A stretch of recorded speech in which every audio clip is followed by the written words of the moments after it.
Welcome to the True Detective Podcast, where the Lorehounds, your guides to the weirdness of the long night. I'm David. I'm John, and this is our coverage of the Season 4 finale, Episode 6 of True Detective Night Country on HBO Max. We're going to start off this podcast with our hot takes and then get right into a full scene-by-scene breakdown of the episode, followed by listener feedback. This is the final episode for the season, but we're going to do a season wrap-up podcast next week, so you still have time to get in your feedback. Just try to get it into us as soon as you can so we can make sure we get it in there. We want to hear about Episode 6 thoughts, and we want to hear your thoughts on the season as a whole. Send your emails to truedetective@thelorehounds.com or head over to our webpage and go to the contact section, and there is a form you could fill out, or you could leave us a voicemail, and we could actually drop that straight into the podcast. And we love it when people send in voicemails. So record a voicemail. Also, we have a Discord server. Join us over there. The conversation has been great. A lot of fun. Folks have been kicking around theories. So link in the show notes for the server and for emails and website and all that stuff. Check us out on Patreon, too. Subscribers not only get early and ad-free access to all of our podcasts, but also special access to our customized Detective's Notebook, which David puts together. It's a crazy time. It has all the clues. It'll have all the answers, I'm sure, after this week, both satisfying and unsatisfying. And, Mama always said life was like a peeled orange. So That's right. you're going to need the orange spirals after this episode. That's right. I do have a picture of that. I'll put that up there. I will say I am a little bit remiss because of the whole change in the week and other things. I didn't get around to doing a bunch of stuff. There weren't a lot of clues in episode 5, but there have been some folks who've been sending in some photos and things like that. I need to get those in. It's been becoming a little bit of a community-driven resource, which is awesome. But I'll have it all updated for this episode 6 drop. I was going to make another note, John, about the Patreon really quick. You know, whenever we have a big show, we always see a little ups and then we see a little down as, people drift off. They just kind of come around for the show. And I was just going to suggest, for like about $33, I think it is, for an annual membership, your subscription it's not like this is a commercial business that John and I do. This is, we don't want to we're not losing money on it, but, your subscriptions go to creating the space for this community, for the Discord, for all our recording software, all the stuff. And so if you are kind of into what we're doing and you want to think about doing an annual subscription, I would suggest that you could do that. And that way you get ad-free podcasts all year long. All right. Salesmanship begun. Over. Let's transition to hot takes. Hot. Cold takes for this show. There was some fire in this episode. There was. Yeah. There was fire last episode. That's for sure. That's true. Well, what did you think of the hot and the cold of this episode? I'm kind of glad this is a 6-episode run. I mean, in some ways, I'm always sad when a really prestige show comes to an end because it's been such a fun time and the community's having a great time and it's a lot of satisfaction for us to dig into episodes and take them apart and examine them and stuff. But at the same time, I'm also kind of ready for the show to be over. I'm a little exhausted by it. Mm-hmm. I both love this show and am a little bit annoyed by it. The show, when I watched this episode for the first time, I was kind of like, and I didn't know how to feel about it. And I was kind of annoyed by a few things. Mm-hmm. But then when I did my rewatches, I can't say it. When I watched them again and I was doing my outlining and scene by scene, man, the writing in this is so good. The acting is amazing. The deep, deep character work is just phenomenal and sometimes really sublime. Yeah, I'll say when I'm watching Jodie Foster pretend to be both overjoyed and freezing cold, that is like a masterclass in acting right there. Right. And Navarro, what's Navarro's actor name again? Kaylee Reese. Okay, Kaylee Reese. Reese. I mean, amazing job, especially coming from a boxing career. Like she has not been an actress very long, Right. and she did And a she's really great holding her job with this. own with Jodie Yeah, Foster, right? I couldn't hold my own with Jodie Foster. I just judge her from afar, from the other side of a That's microphone. right. That's right. But Yeah. yeah, there's so much that I love about the show, and I'm really glad that this was our kind of lead off show for the year. But at times it kind of felt like driving a stick shift when you don't have good smooth clutch work, and you sort of you're grinding gears from one to Mm-hmm. the other, and every once in a while there's just something jarring or something that catches that it's not seamless and smooth. And so that's where I get a little frustrated by the show. But then, just the scenes, the way things went down with Peter and Hank, and the you know the the love story with Clark and Annie Kay, and Annie Kay herself, and all of these things were really great, really very cool things. But then it's like so loaded up with the paranormal, and then it's not paranormal at all, right? Like we're just like, boop, nope. And so it was the swinginess of it, right? Yeah. There were times where like, wow, this is so paranormal, it's awesome, and then like, no, back to mundane. And it's not that either one of those is a problem. It's just the swinginess. I didn't know how to deal with the fact that we're going from almost one extreme to another. Yeah.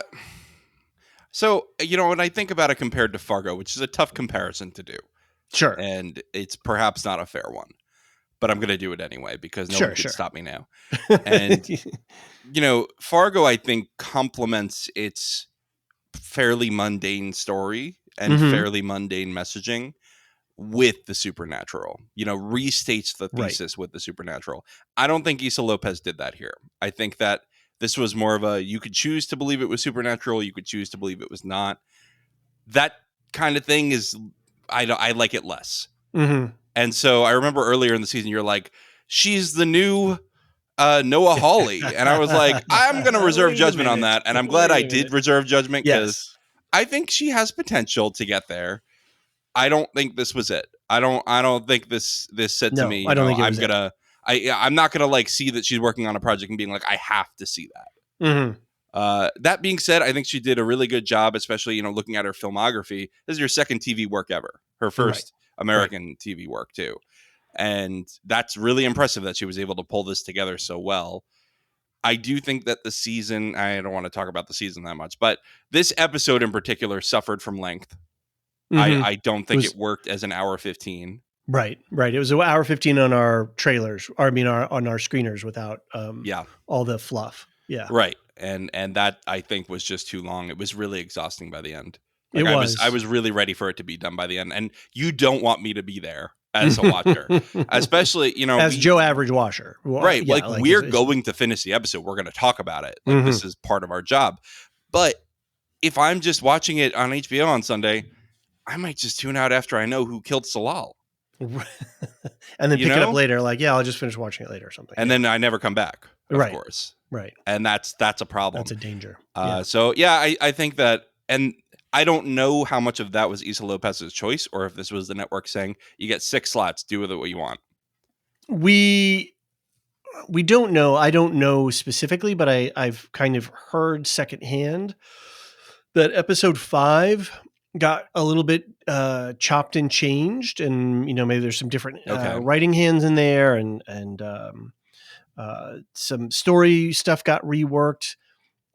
And again, this would be for a conversation for the season wrap up. But yeah, I don't wonder if there wasn't some back and forth with HBO on the length, and did stuff get compressed or stretched out. It does feel. And I think that's the thing where I'm tired with this season is they've packed in so many details, and they packed in so many plot threads and so many mini mysteries and little MacGuffin things that we have to get through. It was so dense. It was just eating a very, very dense piece of cake. And after a while, you're like, oh my God, this is so rich. It's so delicious.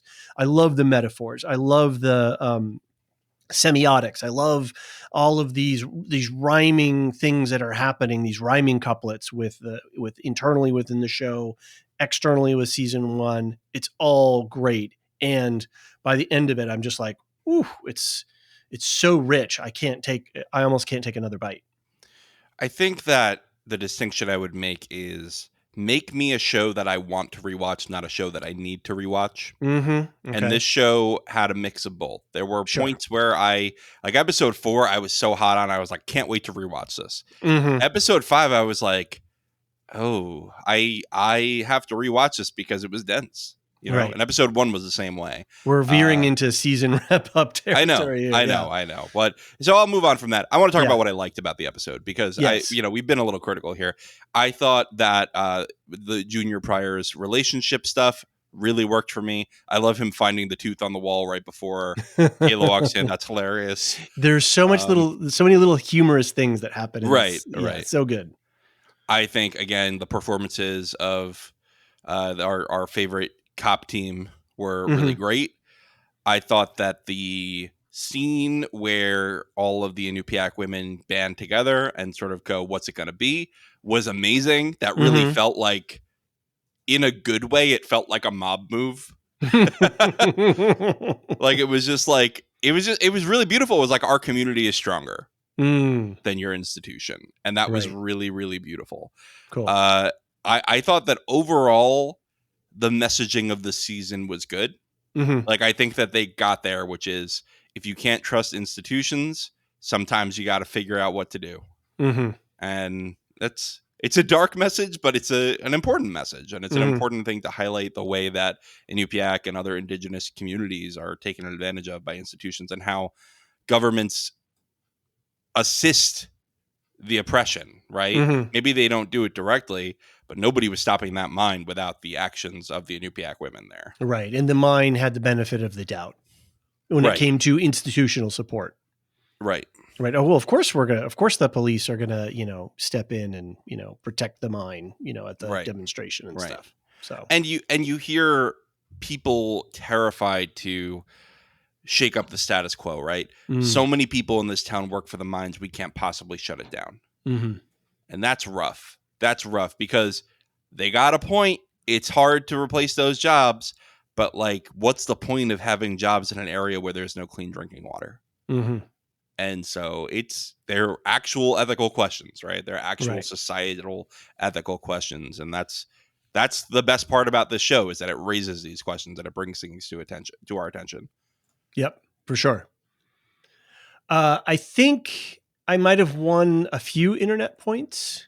I think you did. Yeah, with the Blair Sedna ritual kind of thing. It wasn't 100%, but I was in the right zone. Yeah. So shoot up a Blair. Huh? Shoot up a Blair. Shoot up a Blair. Like a flare. Like a flare. You're successful. I don't know. Yeah. Leave it in. Leave it in. All right. Leave it in. I think, and of course, we'll talk about this more in the season wrap up in terms of its relationship to season 1. But, earlier on, we proposed a new test called the Lopez test and does a show that purports to be part of a franchise. Does it actually fit within the parameters of the franchise? And I think that this season has passed the Lopez test. I think it fits for what a True Detective show is supposed to be, even though we've only got 3 seasons and they were all done by one director who kind of left it in a weird state. But I think Lopez has put something together that I am very comfortable calling it part of the True Detective canon. Yeah. Well, so. I don't know why I'm saying I've never seen the other stuff, but exactly. It seems like from what you've told me, it's very True Detective. Yeah, and we can debate that more on the season wrap up. But anyway, yeah, I think that's about all I have to say for the episode until we get into the scene by scene, and we got a ton of feedback. So yeah, let's get into that scene by scene because we don't want to keep the people waiting. Not too much.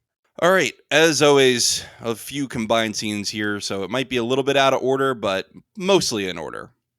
We open with Danvers and Navarro digging a hole to gain access to the ice caves on December 31st, the 14th day of night. Navarro hears something and follows a side branch, which leads to them falling through to another level and ultimately discovering the secret underground laboratory. I like to say it like Dexter's Laboratory. You know what I'm talking about? Exactly. Yeah. I don't think I've seen Dexter. I don't know if I know that. I just know lots of Oh, secret that was a underground great cartoon laboratories. in my childhood. Right. Didi, get out of my laboratory. He was an American child with a German accent. Nobody knows Love it. why. Yeah, Nobody knows just why. because. Mad scientists, right? Mm-hmm. Oh, I was going to mention one thing too, John, as we're just getting started about the season wrap up. We've mentioned this several times, but send in your feedback. We want a lot of things to talk about. And John, I was wondering maybe if I called somebody a monster, that would help with the volume of Who's the monster feedback. This time? Yeah, that's what I was trying to figure out. Navarro, is Navarro the monster? No. Was Clark the monster? No. Clark's the monster. Peter's the monster. Peter's the monster. I don't. Oh, okay. Yeah, that's gonna get you the take. Okay. Yeah. Sure. Peter's that's the hot one, right? Sure. All right. So back to the matter at hand. I don't know if you noticed this. I didn't pick it up until the second watch, and going through it all. But Navarro is wearing a white jacket, and Danvers is wearing Navarro's wearing a black jacket, and Danvers is wearing a white jacket. I thought, okay, well, that's very very interesting thing here that she's saying with the costuming. Yeah. And there's a lot of hole digging. Yeah. In this whole episode, not just here. Exactly. Does everyone just own an ice pick in Alaska? Yeah. Do you just have to? You roll across the border, and there's a little station there. And if you don't have one, you can just pop in, grab one. They're funded by the state. All those petrodollars, they've got to go to something. Yeah. Very, very useful tool very nice. In the Arctic. So very nice. I also thought it was convenient that all those caves down there were very human sized. Well, they were, nice flat floors and nice sort of rounded, just stoop a little bit. Hear throughout the season, like, oh yeah, we used to hang out in the ice caves. We used to go exploring. Mm-hmm. But and then you of course we had the ominous warning from what was the name of the guy that she had in custody who died? Heiss. Yeah, Heiss. He's like, yeah, you can't go over there. You're gonna fall through. And they fell through. Course. Yeah, Schrodinger's ice fall. Right. This was, I don't, if the show is working on a lot of levels, and then you've got some thin plot devices like the thin floors of this ice cave, it's fine. It's okay. We got to move our characters into certain positions and get them, it's fine. But it was a little like convenient in some regards. Well, yeah. And if you're going with the supernatural stuff too, like perhaps Sedna or the spirit that they're not going to name in the show. I almost thought they were going to name Sedna at a certain point. Yeah, I'm surprised they didn't. They stopped short of it. Maybe they were like, let's leave it a little bit more open to interpretation. Mm-hmm, mm-hmm. But, and then for sleuths like us, and we can go digging and find that kind of stuff, and then we feel special because we figured it out. Right. So, anyway, my point was, if you're going to go with that, perhaps Sedna was calling Navarro to the spot so that they would fall through and find the secret area, right? Sure. Because if they don't fall through, they never find the lab. Right. They just wander around for a long time. Mm-hmm. So, yeah, it's certainly, I mean, that's a big push of the show is Navarro becoming, finding that inner peace and opening the hatch lid, so to speak, and connecting with her intuitive self, her connected to the spirit world self. So yeah, absolutely. That's all part of that. Mm-hmm. Did the Clark jump scare work on you? I mean, you're an old hand with jump scares. No, so. No, not even a little bit. So. I was like, okay, Clark's here. You knew it was coming, right? Yeah. Like, they're about to turn. We weren't going to not have Clark in here. Yeah, exactly. He had to be in this episode. I did like the fact that the skeleton on the ceiling was itself a spiral. I was over the spirals by the end of this. I was like, you've done it too much, especially when it didn't really mean that much in the end. Yeah, agreed. I thought it was overused for how little it meant at the end. I did think that Issa Lopez was kind of effing with the season 1 bros a little bit. I think she kind of knew that they'd be coming for her, so she's like, "Oh, here's some oranges, here's some spirals, here's some Tuddles," like just shoving those things at them to get them all riled up. And she's out there on the internet and battling with people and answering people's Instagram comments and things like that. So Right. I'm glad that she is throwing punches back as hard as people are trying to throw them at her. So good for her. Yeah, I think Standing up for especially her defending work. against unfair criticism is Totally. totally fair. Yeah. Yeah. The opening credits, I see you have some thoughts here. Yeah, just that all of the scenes that we see are all little Easter eggs, but I don't think that any of the things that are in the opening credits are solvable. Mm-hmm. I think as you watch each episode, you can read in a little bit more. You go, oh, that's the orange pail. That's the van that's outside of Wheeler's place. That's the, this, that's the Mm-hmm. that. They're just all little Easter eggs. They're all little fan servicey fun things. So as you're watching the opening credits, there's no Right. way you can solve the mystery, but it just gives you some nice context. And then if you start paying attention ahead, then when you see something from the opening credits in the show, you're like, okay, cool, right? You Like get to be Leo DiCaprio pointing at the screen. Exactly. There you go. Exactly. Little amuse-bouche stuff. So Danvers discovers the murder weapon, and then they discover the ladder to the lab where Twist and Shout seems to be playing again. I don't know why it was playing again. Go ahead. It didn't really amount to anything at the end, did it? No, and we never got a full explanation, I don't think.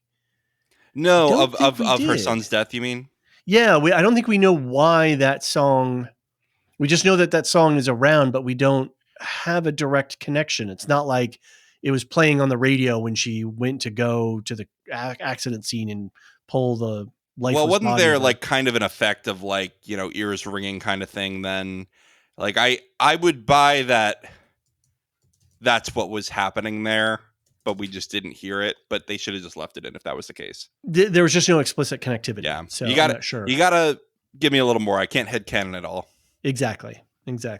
Yeah, I did enjoy how pissed she was at the song and how she's just ripping everything out. Trying to. Funny. It was good. Yeah. So I'm also surprised that back in the world of the real, I'm also surprised that forensics could never figure out the type of object that made that star-shaped wound. I mean, correct me if I'm wrong. The true crime podcast people can write in and let us know. But there's like vast databases of forensics that can tell you these things, and so I don't think that drill bit was necessarily exotic. That's something that somebody would have a specific use for, but that's not something out of the ordinary.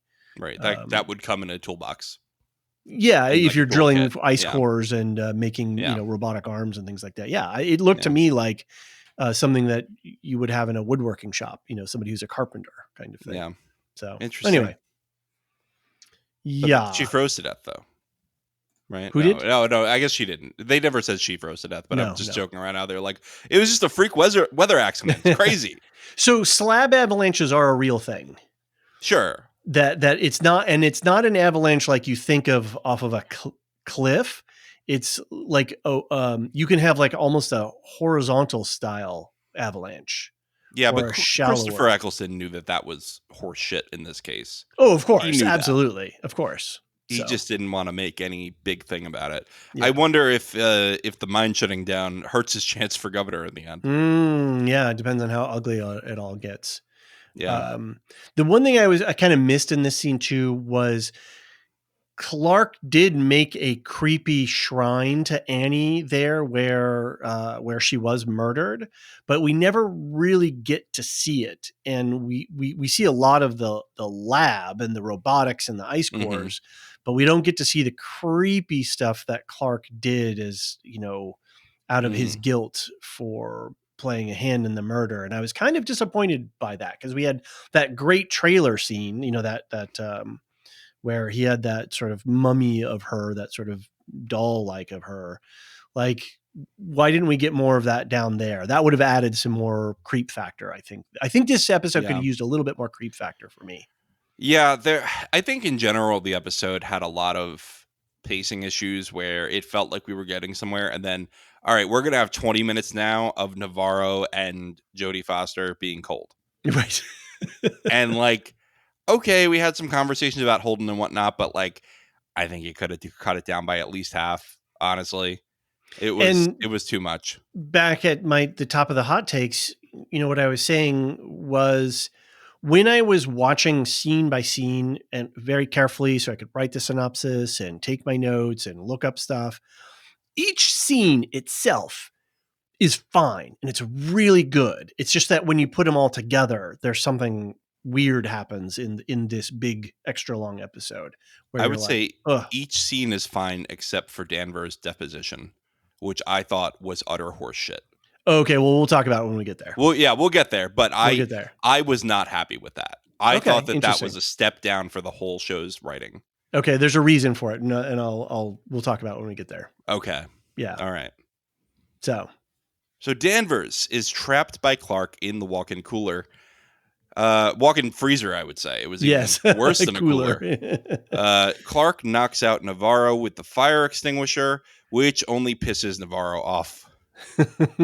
Danvers exposits some info about how they are now stuck at the station, and they tie up Clark. There was one part here where it kind of didn't really amount to anything, which was the wet footprints. She was following the wet footprints, like she followed Julia in the mining dredge, but then she didn't open the thing and find him or something. They didn't go anywhere.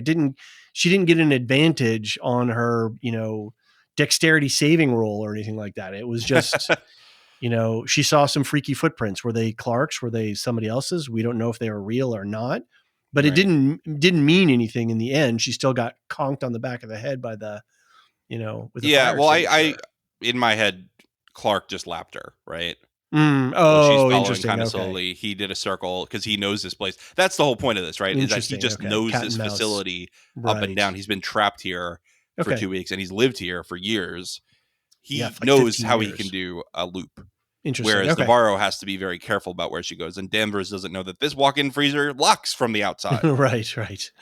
Why does it lock from the outside? That makes zero sense to me. No, you always have well, as we learned from the bear, when Carmy, I won't say anymore, but anyway, there's a walk-in cooler problem in season 2 of the bear. But there's always a way to get out of those things for sure. Right. So, and interesting, in episode 1, they teased that the fact that the access card is hanging on a lanyard there outside the little door control pad. So they, again, really great little things like that are layered in the show that Issa Lopez sets up for us, and then they pay off later. Yep.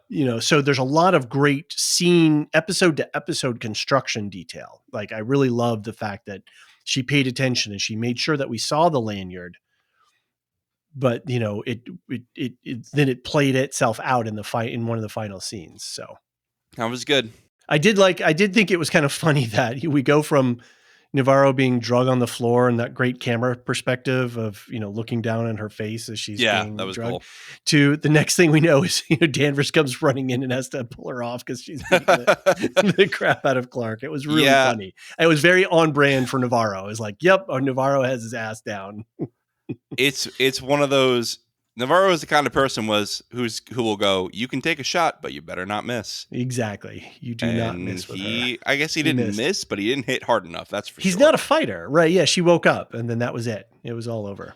Which he got the spies on her. I always think about the whole thing of like, if you're actually unconscious for more than like a second or two, you have pretty bad brain damage. Like, that doesn't actually happen the way that it happens in movies and TV. But I'm willing to forgive it because it makes for more fun scenes. Right. That's just, everybody does that at this point. she's tough and she's got a high pain tolerance. So yeah, I think, when it's life or death, and she's, I think, I give it to her. So. Right. We quickly jump scenes to Peter cleaning up at Danvers' house, where Leah surprises Peter, who tries to cover up the truth. He gets her out of the house by making up an excuse that he doesn't want Kayla and Darwin to be alone. Peter and Kayla talk and share a smooch. The two thing, you already mentioned that. That was It was a really good funny. gag. It It was a good was. gag. Because And he's he's like, trying to be "Oh, all I'm cool and I'm hanging done. out. I took a shower already. Oh, there's a tooth in the wall." And then Leah walks in. Imagine if Right. Leah had walked in, half an hour sooner, where he's on the floor naked, in his Yeah. skivvies, mopping up that In blood. his That tidy would have been whities. hard. Exactly. I guess we could just call him Pryor now, right? No need Yeah, to exactly. differentiate No anymore. Pryor younger. And then Leah asks him, your car's out, your car's in the garage? No, it's out front. He's like, no, we're not going to the garage. Do not Yeah. we're Yeah. going out front. We're not doing that. Very Yep. funny. Yep. Yeah, and I did like the way that they resolved the Kayla plotline because Yeah, I think it so. felt very real, right? Like she Mhm. doesn't want her marriage to fall apart. She just wants her husband back. And the minute he shows himself to have a little bit of vulnerability, she's like, "There's my guy." She Mhm. kind of, even though he's hiding something from her factually, he's being realer with her than he's been in probably months. And she recognizes the authenticity. Yeah, she was She like, "This is a recognizes that. crisis." Mhm. And he's not bullshitting me. He's actually telling me the truth, even though I don't know that he can't tell me the details. I wonder if he ever tells her, but I think either way, she figures out that he probably was involved with his dad's disappearance. Well, and then that goes back into Peter himself having the wisdom of knowing when to stop asking questions. Right, And right. can Kayla live with the fact that she knows that she shouldn't ask those questions? Yeah. I don't get the sense that she particularly liked Hank, No. but it's not fun to be married to a murderer either. No, And but again, I know we can debate the word murderer there. Is he a monster? he's a No. monster. Yeah, but a killer, somebody killing your own father, that's rough. It is rough. That's Very rough. tough. Yeah, and we'll talk about the Rose scene later. That's a really good scene. Yeah. Yeah. And then with Kayla and with this is a very true detective-y thing too. The price you pay for being a guardian, the price you pay for being on the threshold of, keeping the other bad men out. You have to be a little bit of a bad man yourself. And Mhm. Peter does say he was an animal raised by animals to be an animal, right? That Yep. that he was a flawed person. And I think I need to go back. I think I heard some discussion about the fact that when Hank um, started to point his gun at Danvers, his finger was Mhm. not on the trigger. It was outside. And so it basically a suicide. He Yeah, it committed was suicide by suicide. cop Yeah. or I didn't suicide pick by up on that son. detail. That's Yeah. really intense. I And mean, he's at the point where if his supposed love is gone, like is gonna ghost him now. He's got right. nobody Yeah. around him. His son won't talk to him. He's just murdered someone in front of his son, so he's Yeah. probably gonna go In to front of two prison. police officers. Right. He's probably going to prison. He's got no money left. And he's definitely not getting paid or getting a promotion now. Mm-hmm. So, yeah, I'd say he kind of was just like at the end of his rope and he's like, I'm done. Yeah. Well, Yeah. he needs to pick his last breakfast. He should have done that. He should have listened to our podcast on That's Second right. Breakfast. This thing though with Peter, this is this point where he has to. He's not the same person he was at the beginning of this. By doing that thing and going and throwing in with Danvers and Navarro, cleaning up the murder, and then to look Kayla in the eye, he has to sort of cross that threshold of being the man child to being, I don't want to say it's not a rite of passage into manhood or something like that, but he had to change who he is in the world now. He is somebody who has taken life, and he is somebody who has covered up crime. Yeah. And he's that he has to change, when that happens, when you make those choices, that changes you forever. I was honestly surprised that he still worked for Danvers at the end of this season. Yeah, right. Months later. Right. I was really surprised because I thought that this was the way he was talking to Kayla. It Mm, sounded like I'm going to quit this stuff right after I finish this, mm. and I wouldn't have blamed him. Although it's Oh, harder to it's harder to cover your tracks if you're not a cop. right. Yeah, you can't steer the investigations and stuff. Can't flood the evidence room like Exactly. I keep saying Carol Danvers. It's the last episode, and I'm still saying Carol Danvers. Yes. Like Liz Danvers. Yeah. And hopefully nothing like this will happen again. This will just be Yeah. Stacey Chalmers and some drunks and some other stuff, and this will Yep. be the biggest case that they have ever worked. I will say though, for these young actors, they did such a good job. That scene was so real and so, Yeah. you know, Yeah. and I don't know if those two are ever going to have another opportunity like this. This was a lightning in a bottle, once in a lifetime sort of prestige, high stakes drama, for HBO, for Issa Lopez, for the True Detective property, the story itself, the characters themselves. This is an amazing opportunity for these young actors. And I'm just so happy that they all knocked it out of the park, that every one of them did a phenomenal job. It was really an amazing set of performances by these actors. Yeah. Yeah. I So, think especially Peter really impressed me. And part of it is just we saw the most of him compared to the yeah, others. yeah. But I think he's got a really bright career ahead of him. So, shall we move on to Danvers and Navarro questioning Clark and torturing him by making him listen to Annie's screams on loop? They take a coffee break and have some Funyuns. Are you a So Funyun fan, David? no, not really. If they're Not really. around and there's nothing else, like sure. Sure, exactly. I would never seek out a Funyun. Not intentionally, no.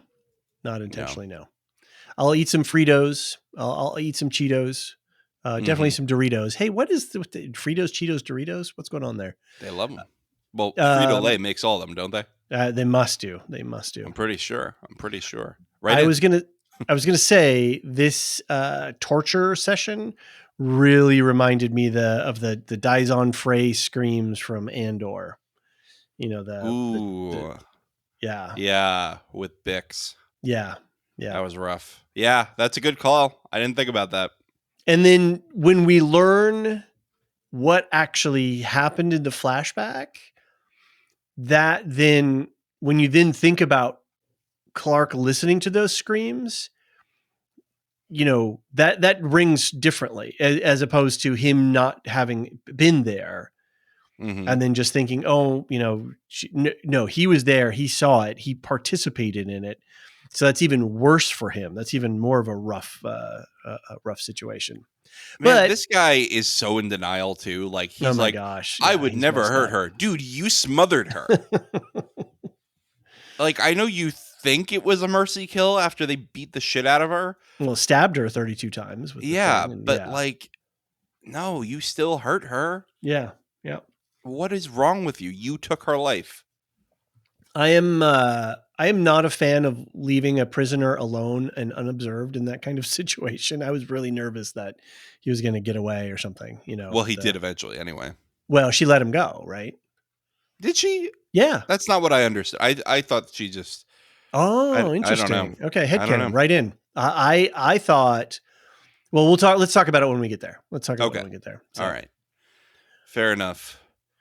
The orange thing bugged me so much. Like, I literally thought, like, okay, we're in the Forrest Gump mode now. Mama always said life was like a spiral orange. It's like, what was that? I think Lopez was just fucking with the film community. Just like, oh, you want oranges? Okay, I'll give you oranges. And oranges are relevant to the story, vitamin D, mineral, all that kind of stuff. Arctic, yeah. I think she loaded it up. I was just not having it. Not into it. like there were most of the dialogue on this episode and in the whole season was really, really good. There's a few moments where I'm like, this is scripted. Right. this is scripted. A little And, too much. and for the show to hit as well as it does most of the time, amazing accomplishment, because a lot of shows never hit this well. Right. But boy, They are they there might get some. one or two lines out of a Right. season, where this is like scene after scene. Right. Yeah, no, the dialogue is overall really amazing in this season. It's just this whole thing of like, I'm going to now tell a story about my childhood with oranges. And she just tried to peel them. And I was like, all right, move on. Move on. Right. And then we get an orange peel in the opening credit sequence, and of course, Liz later. How So did this scene make it through editing? That was my question. and then there's a pile of oranges in the refrigerator as well. It's Yeah. one of many. Yeah. So anyway. They question Clark, of course, and they learn that Salal was pushing the mine to make more pollution, which was softening the permafrost. This made the organism they were drilling for easy to extract. Annie K snuck in, destroyed the equipment and samples, and was attacked by Lund and then the rest of the group. Then Clark had to become A monster. the monster. Oh, there you go. Annie fighting for the lives of her community, killed by science, and her murder covered up by the mine and the authorities. And yeah, it's So rough. It's rough. that And you didn't put it in here, but Clark finished the job, right? Like that Yeah. was the Yeah. whole thing. Is he's like, I would never hurt her, dude. You smothered her. I like the way that Lopez used the flashbacks continually through this season. So by the time that we get this flashback, we are conversant in the language of flashback in the show as she's using them in the show, so that when we see the truth of the flashback and we hear the lie of the person in the present, we understand exactly what's going on here. So she did a really good job of training us in how she was going to use those. Yeah. And so when we get that final scene with Clark and Annie K, it is just chilling. And it really, a lot of tension, a lot of dramatic tension in that scene. And you're just like, oh, no wonder dude is so messed up, because it wasn't that his love was murdered. It was, he was complicit. He participated as much as anybody else did in it, to the point where, like it was, he was like, you destroyed the equipment, you're dying, you just need to die now. Like, that's just like, such a messed up situation. It's that meme with the guy shooting, and he was like, who would do such a thing? He's like shooting the person on the couch. It's like, why would the other Salal members do that? Right. Yeah, it's pretty bad. It's pretty bad. I do really like the intersection of the Salal stuff with the mine, because it kind of presents a little bit of a trolley problem. Mm-hmm. Yes. Should Annie K die to preserve this experiment that will potentially save millions of lives? Should the people of this impoverished community suffer water conditions, stillbirths? How many babies need to die to justify your experiment? Right. Like, there's reasons we have ethics in science, and there's reasons that we go slower than we want to, because it's the right thing to do. Well, look, we've been down that road before. We have done the unethical science experiments, and they, by and large, don't have that much positive upside, right? There may be some incremental advances, but I don't think, write in, correct us if it's wrong, I don't think that there are any of those horribly unethical situations, largely, that have revolutionized science in some way, and revolutionized our health and well-being in some way, that cost was ever worth the price that was paid. Now I'm gonna bring in another thought here, and I don't want to spoil it entirely, but think about this: we have the opposite of The Last of Us ending here. Okay. Right. All right. We have somebody choosing to kill the girl to save the world. Very good. And we are very against that here. Yeah. And yet, a certain podcaster I know gave a certain character a lot of flack for saving the girl. I got a lot of flack. I got plenty. I'm just saying, you can't win in this situation. No, you can't. You can't win. And both sides are monstrous, right? Yeah, yeah. And But again, I'm hold on there. yeah, yeah, yeah. I got Again, one more thought. you can't. There is a difference here because in The Last of Us, society's completely crumbled, and there is this Mhm. thing that you could One probably cure, singular. one Yeah. singular threat that you could probably eliminate to help society be restored. Okay, that's a stronger case for sacrificing the one to save the many. This is like, okay, we're living pretty well in the world. Like, where our life expectancy is going up. We just want it to be better. Mm. And to do that, we're going to make everybody's lives around here horrible and kill somebody. And I'm going to take your argument and one step a little bit further. This corporation that's being secretive and unethical, what's the likelihood that they're going to give this discovery to the people of the earth for free It's going to and go the make way their of insulin, right? science? Hmm? It's going to go the way of insulin, right? Oh, what is that? How did that work out? Did that not?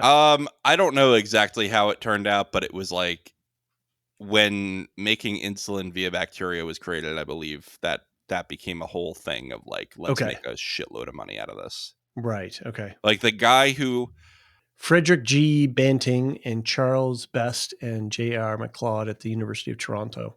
yes. And so the whole story is they sold the patent to a university for $1, and it ended up being like, I'm pretty sure sold again and again until corporations had it and they are able to jack up the prices insanely. Right. Yeah, I was thinking penicillin, not insulin. Yes, that's right. Okay. Yeah, no, Yeah, insulin is insulin is because you not. used to have to get it from like pigs, I think they harvested it from because Okay. it was the closest thing to human insulin. And Mhm. then they realized you can genetically alter bacteria to produce it. And that's how we get it, Okay. which I always thought was interesting. But Interesting. it's rough. Like, I mean, I have family members who are diabetics, and the amount that they spend on this is insane. And so you're right. That's a serious concern too, right? Is Right. who ends up with this cure and who gets it? And what they told us is that it is this Tuttle organization that's involved in all kinds of multinational shenanigans. And if they're secretly, and if they're willing to go to this level, what level are they going to go to control the discoveries once they have it, and will it be available? So yeah, the moral equation here, did Annie do the right thing? Did she do the right thing in the wrong way? Did she, I mean, that was not an effective way of stopping the mine, Well, I don't think she meant to get caught there, right? I think the whole thing is she wanted to get the secret info and then go bring that to somebody who could do something about it. but she went and trashed all the stuff. Oh, And, right. she sort of, should have not done that first. Should have maybe told someone else first. right. That's what I'm not wondering is if she had, gotten that information out. But even then, as we were saying before at the top of the podcast, the institutions are going to give the mine and Salal the benefit of the doubt over an Inupiaq woman who is a known activist and somebody who's an agitator and causing problems, right? Mm-hmm. She's not going to have the kind of juice and the power that's necessary to actually take this some way. Even if she, has all of the research notes and photographs and everything, how is that actually going to be effectively turned against the mine and the Salal research station? Right. So she was mad, right? She's pissed. Mm-hmm. So I get it. Yeah. I get why she went on a rampage in the lab. Anyway. Yeah, perhaps it wasn't totally a logical decision, but it's understandable for sure. Completely. I think a murder is a good place to take a break. Why don't we do that? And when we come back, we'll talk more about, I don't know, murder.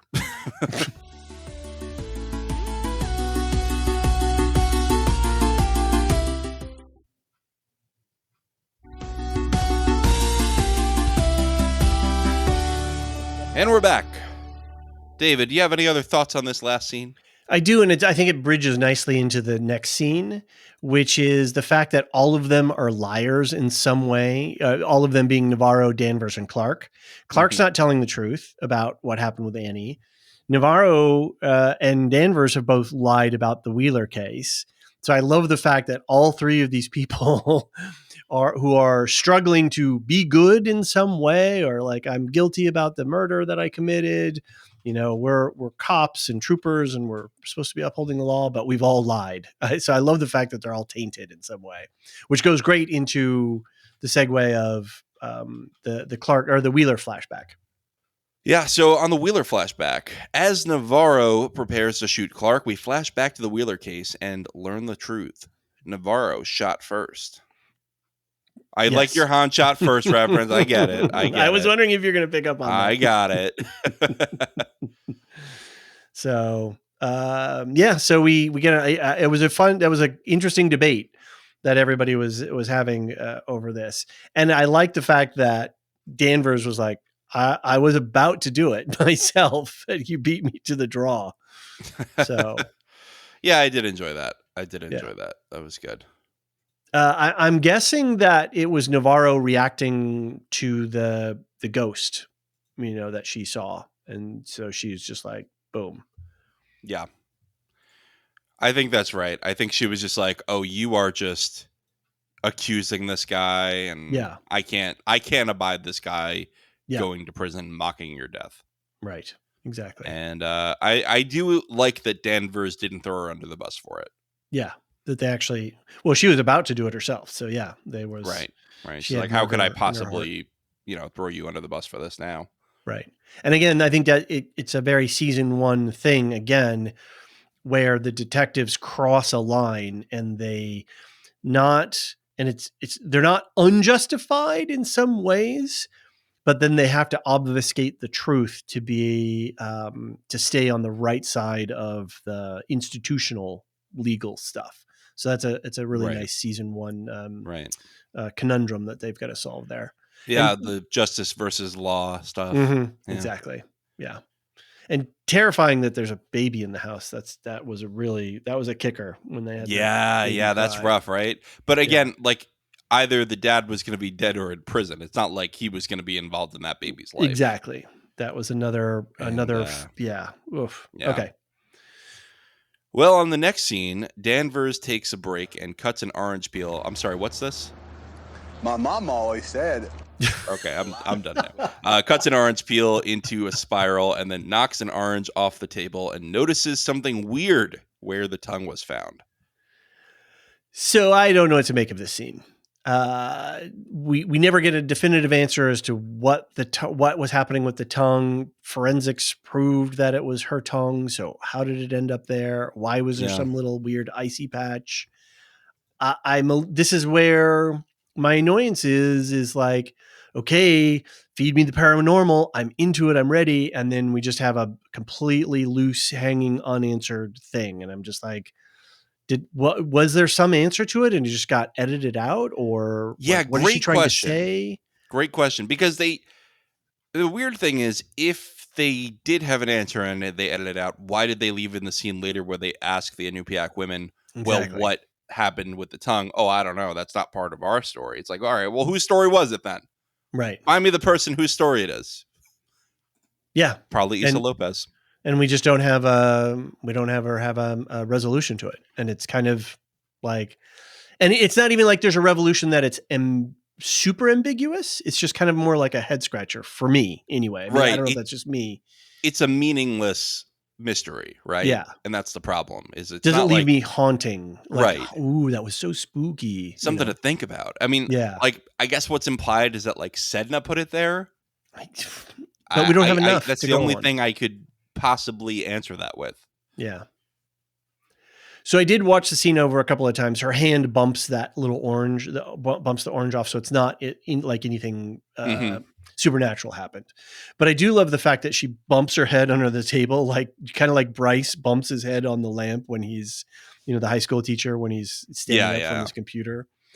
And speaking of Bryce, call back to him, who is saying, he's the one who was saying that it wouldn't work. the microorganism drilling, right? That you can't do it. The DNA is going to be too too messed up. And then so we have which, and I didn't say this before. As twists go, I kind of like the twist that it wasn't the mine, driving the research station. It was the research station driving the mine. I thought that was kind of a cool thing that, these supposed good guy scientists were actually, they were the real bad guys in the end. So I guess my question is, are they causing these head injuries to her and Navarro to muddy the waters on is this supernatural or not? Or are they just having hallucinations? That's a line that I'm fine with being blurry. That was a very season 1 line as well. Is Rust Cole really seeing things, or did he just do too many drugs and his brains are scrambled, and so he's imagining these things? I don't mind that ambiguity. That works for me.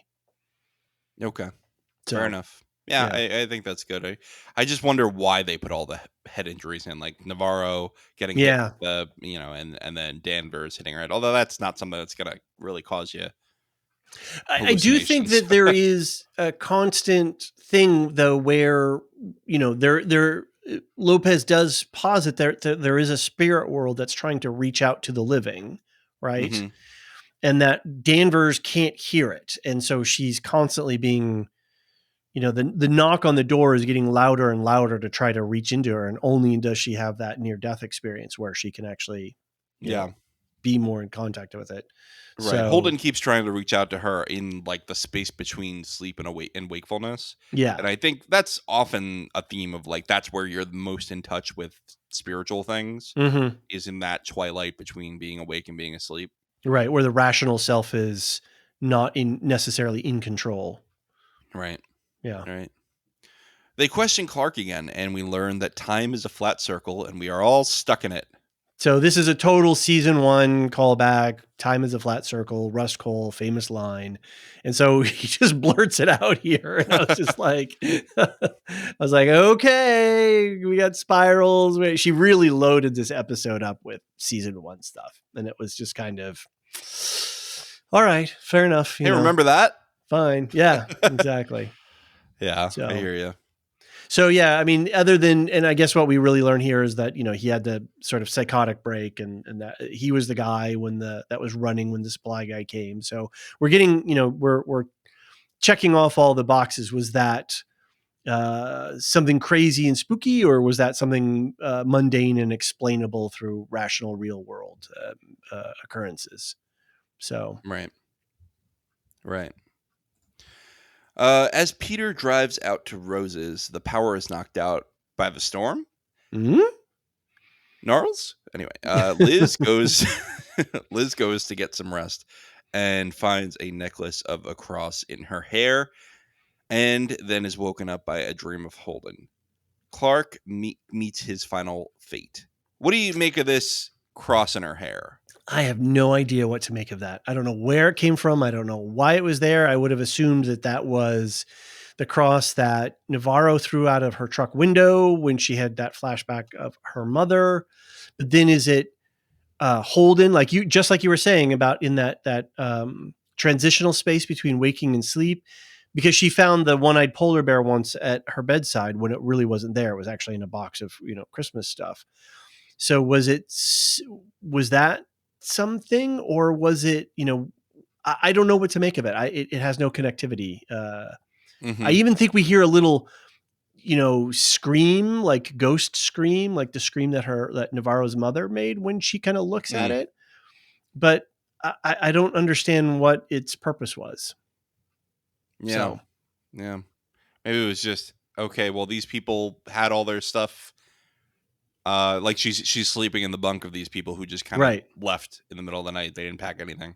Yeah. Or was it a clue left over from the night that they were all abducted or something? I don't know. I don't know what to make of it. Yeah. As the storm gets worse, the electricity is playing silly buggers. You know what? I wanted to say one thing about the other scene. Very cool effect, having the streetlights go out one by one. Very cool. Very cool. Visually beautiful. Yeah. Yeah.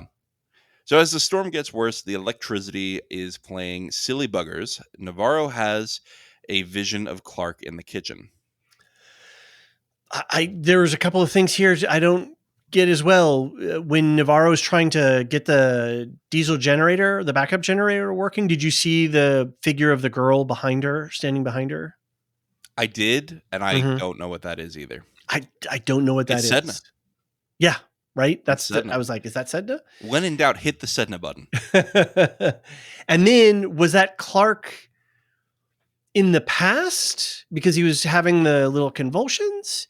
But then it kind of the current and his spirit being set free now that he's out there frozen? Is his ghost sort of, is there some sort of weird like, oh, okay, I can be free now. I don't have to be trapped in this. I did read it as the ghost.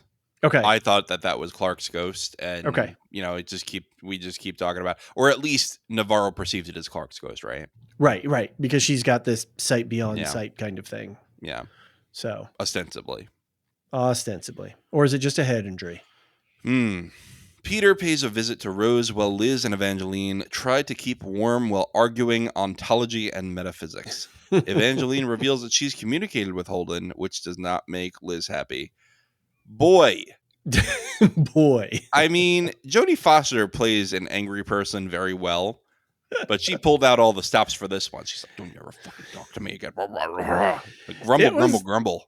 Yeah, it was intense. It was almost a little too much. I don't know. It was right on the line for me. If she had done one more sort of "I'll rip you in half" kind of thing, I was going to be like, oh, okay. I don't know. I actually thought it was good. I thought it was good because it's not just that. It's the lack of sleep. It's the lack of warmth. Sure. It's the fact that they don't have Clark anymore. And it's just like all these frustrations, right? Like your case just fell apart. You have no idea who killed these people. You're trapped out of the stupid research station. Right. You literally might die because of a lack of power, which is insane. And something that, it happens in the mainland US, depending on where you live, but not as easily as it happens in a blizzard in Alaska. Where people keep leaving the doors open. Right. Right. Close the damn doors, people. That's a great point. I was like, when we see the swing door, I'm like, really? Really? Seriously. I mean, I guess you have to leave something open so you don't get carbon monoxide poisoning with the fire. But, oh, boy. Anyway. Great. Not great. Take me to where you see Julia, right? That was where you put Julia. That was a good way to transition with that. Yeah, she's just like, what the hell are you doing out here? Like, what is this about? And I love that Rose is always ready for an adventure. Rose is the friend you drive to her house, you honk the horn, she comes right out, she's ready to do anything. Right, she's got a six pack and a little tin of weed and ready to go. Yep. And we again see a little bit of the car crash, but we don't see anything further. So, or was that later? I'm kind of getting confused now with all these visions and flashbacks. This is where the middle of this episode was really kind of hard to, if you're just watching it straight through, I just felt like, what's going on? But then again, like I said, when I parsed it up, all of this stuff was really great. But then like all glummed together, it was just too much, too many visions, too many freezing to death scenes and stuff. So, Yep. I hear you. I think they could have been a little clearer about Holden's death. Like, it was not clear at all who was at fault. Yeah. What happened. Yeah. I think it was suggesting that Liz was not at fault because it seemed like she was coming out of her house to go see this. And then there's a comment at some point of like, did he say my name when he was trapped in the car or what have you? So it's that guilt, right? A parent's guilt of, my God, what could I done differently if only I wasn't there for my child when my child needed me. I will never know what their last moments were like. Like, I can't imagine the reality of that. I've imagined it as a parent when our daughter was first born. I would have these horrible fantasies about just stupid things happening. We call that anxiety, David. Yes. They make pills for that. Okay, good. Well, I was able to get through it, but it was not fun for those first couple of years. So yeah. Yeah, I hear Especially you. in New I York mean, I City and think, Brooklyn. I was always worried about cars jumping the curbs and stuff like that, yeah, so I'd stand way back with my stroller and it's scary. It's scary to be a parent. I agree with you. yeah. You're always like, oh my God, something crazy could happen. Yeah. Especially when your 1-year-old son just starts walking out of nowhere and has no sense Climbing. of safety at all, and climbing. Yeah, that's the fun one. It's Yeah. like, I'm just going to climb these unstable structures. That's really the answer to my problems. Mhm. All right, a quick scene of Leah trying to call Liz, who is slowly freezing to death in the research station. There's a great little part of this scene where Leah turns her head, and we just before the scene cuts, and the lighting behind Leah almost makes her have a halo around her, as if she's sort of angelic in a way. And I just love the contrast of Leah being warm and safe, and she's alive, she's living, right? She is connected to herself. She's a young person seeking truth, seeking community, willing to fight for it. And so she's in the present, in alive, while we've got Danvers, who's cold and Mm-hmm. alone and in the dark and ultimately almost dies. And that these two parts of this relationship of just the way that Lopez sets up the rhyming couplet here of warm, alive, and safe, and cold and dead, and alone. So it was even though this scene is just like very functional in that regard, it really does hit on that deeper metaphorical level. And so one of these kinds of scenes that I really appreciate. Yeah, I like that. Did you buy the whole "I'm calling you, please don't die" this and that?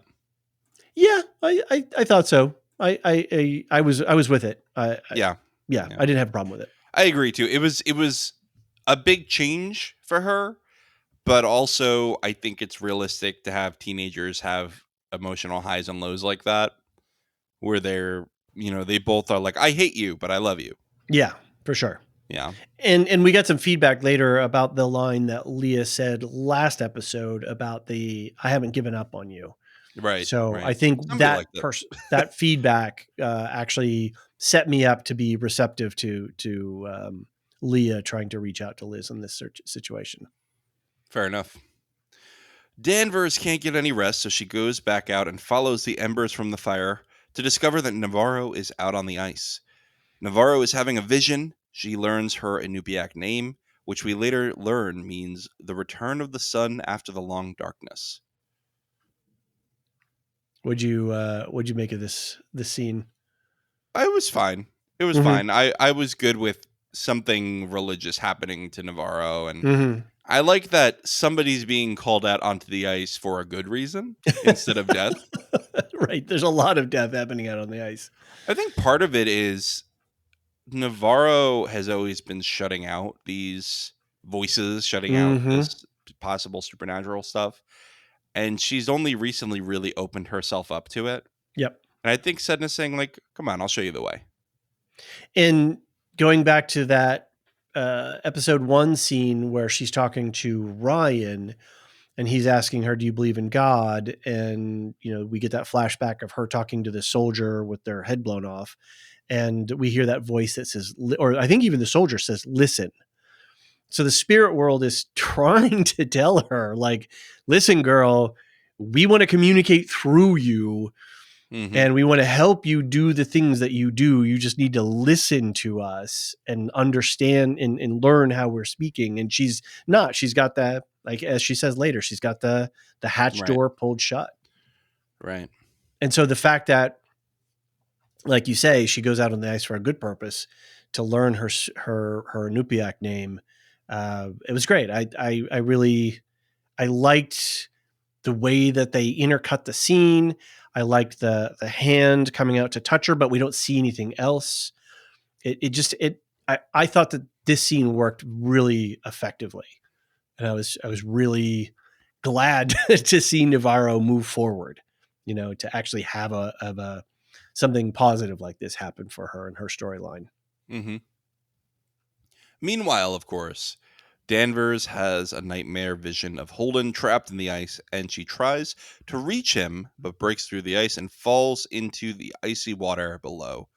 She fights to survive, but she can't do it on her own. She's rescued by Navarro, action hero Navarro. In her fever, she has a series of visions. She wakes and asks Evangeline what Holden said to her in her visions. A lot of people falling in the ice here. A lot of people under the water here, dead and alive. Yeah, and the whole thing of you of course think of Peter with his flashback to his father digging him out of the ice. Well, that was a really beautiful scene. He's like, my father was digging me out of the ice. Now I'm digging him into the ice. Yep. Lots of transitions, right, between these two different worlds. We have the spirit world and the mundane world. We have the above the water and below the water. We have above the cave and below the cave. So a lot of transition. Our characters are going through these thresholds and entering these other worlds and other states constantly. I like the fact that, Liz says earlier, doesn't she say earlier in this where she says, Julia gave up. And so we see Liz fighting to survive, right? She's using everything she's got, and she just doesn't have it in the end. She actually needs community to save her, right? Even though she's gotten as close as she could to the surface, but she just needed that extra help to get out of that situation. Liz Danvers accept help?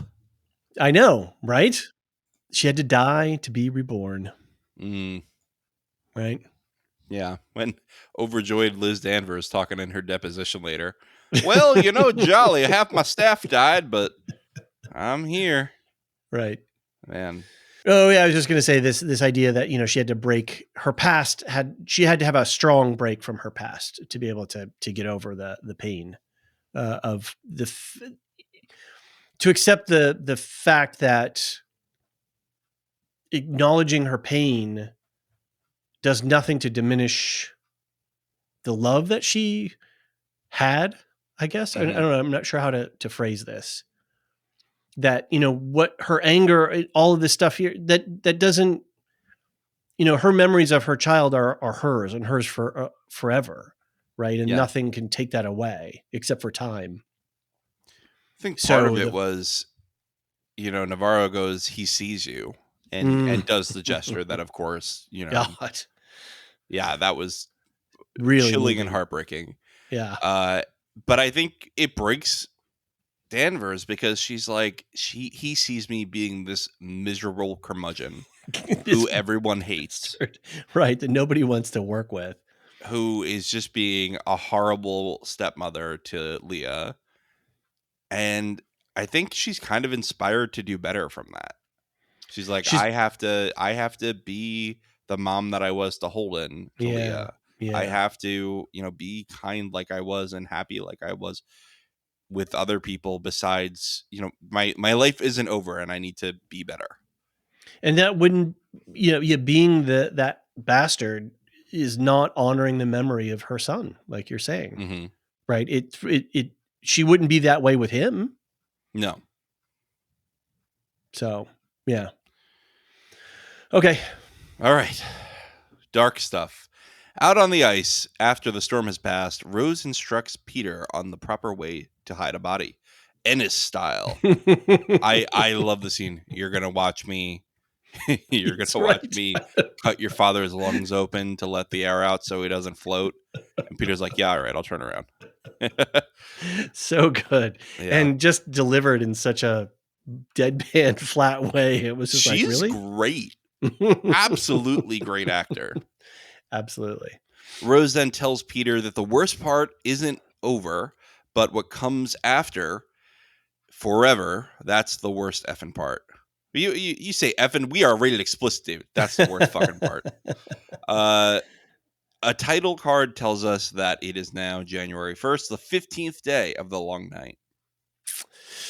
Yeah, great scene. The mirror, the rhyming couplet, like you mentioned before of Peter and Hank, and like that was so good. So I like this idea too that, she's got to let the air out of his lungs. He's got to be dead. He's got to go down to Sedna, right? That's maybe an offering to Sedna. But that life makes you float, or not breath makes you float. The air in his lungs is what's going to make you float. So that's going to bring you to the surface. Just a lot of this generic metaphoric stuff. This soup that we have here is just really great. Lots of fun little connectivity things. Right. Oh, and one other weird little one is it's also a mirror of Julia. Julia went into the water, but then she was cremated and her ashes were hot. But then they went back cold again, and where Hank is just going into the cold. He doesn't get anything. He gets a plastic bag and some duct tape. He does, yeah. And his body was moved, right? His murder was covered up, just like he did. Like he covered up Annie Good K. point. I really liked about that. right after she says, what's next is forever. Mm. And that sucks. Like, that's when you get the new year. That's midnight. Yes. Good point. And it's a big transition. Is like, I now have to just live with this. Yeah. It's a new year. It's a new me. I got to deal with this now. There are some things that can't be fixed and that we can only carry them, right? There are a lesson that I'm trying to teach my daughter right now, who keeps ripping papers and then being like, can you fix it? And I'm like, some things can't be fixed, honey. You can't break them. Right. Don't break them in the first place. She goes, let's just fix it. Don't murder your father. Yeah. I hope that she won't murder her father. I really hope that. Yes. While sharing a New Year's drink and watching the Northern Lights, Danvers has an insight. Holden, Blair of the Half Hand. Sorry, I'm messing with you here. I see what you're doing here. Hold the door. Yeah. And Holden, right? His little ghost, baby ghost. And then we have Blair of the Half Hand. I thought, I was like, okay, let's. Yeah, that was a good way to solve the mystery, I thought. Right. And then we get the clue, and then we go right back to the beginning. Those are like two of the first characters we met were Blair and B. B and Blair. Yeah, that's right. So, good mystery construction, right? Give us the doer of the deed up front and see if we can work it backwards. So I'm honestly shocked that they even left Clark alone. Yeah. I thought that they would have just said, okay, you wait here. You wait here with a gun for him to come out. So with the, we didn't really talk about it, I guess. With the reveal that he recorded a confessional on the phone, that video, my assumption was that was staged by Navarro, and then he said, let me go out and freeze and meet my and she was like, okay, that's a fitting, that's justice, right? Mm-hmm. So that's for me what it was that okay, that was put together by the both of them. All right, I buy that now that you're putting it together like that. Sure. Okay. Yeah. Because he didn't seem to have suffered when he went out there in the it wasn't like he was sitting there in the way that he sat down, not the way that, he got beat up and knocked out and dragged out there. She was going to shoot him, Right. All right. Danvers and Navarro leave the station to go and question B and Blair, and we learned the final story about what happened that night. And of course, it's just a story, right? Right. Yeah. Just a story. I love that they roll up in a Salal truck too.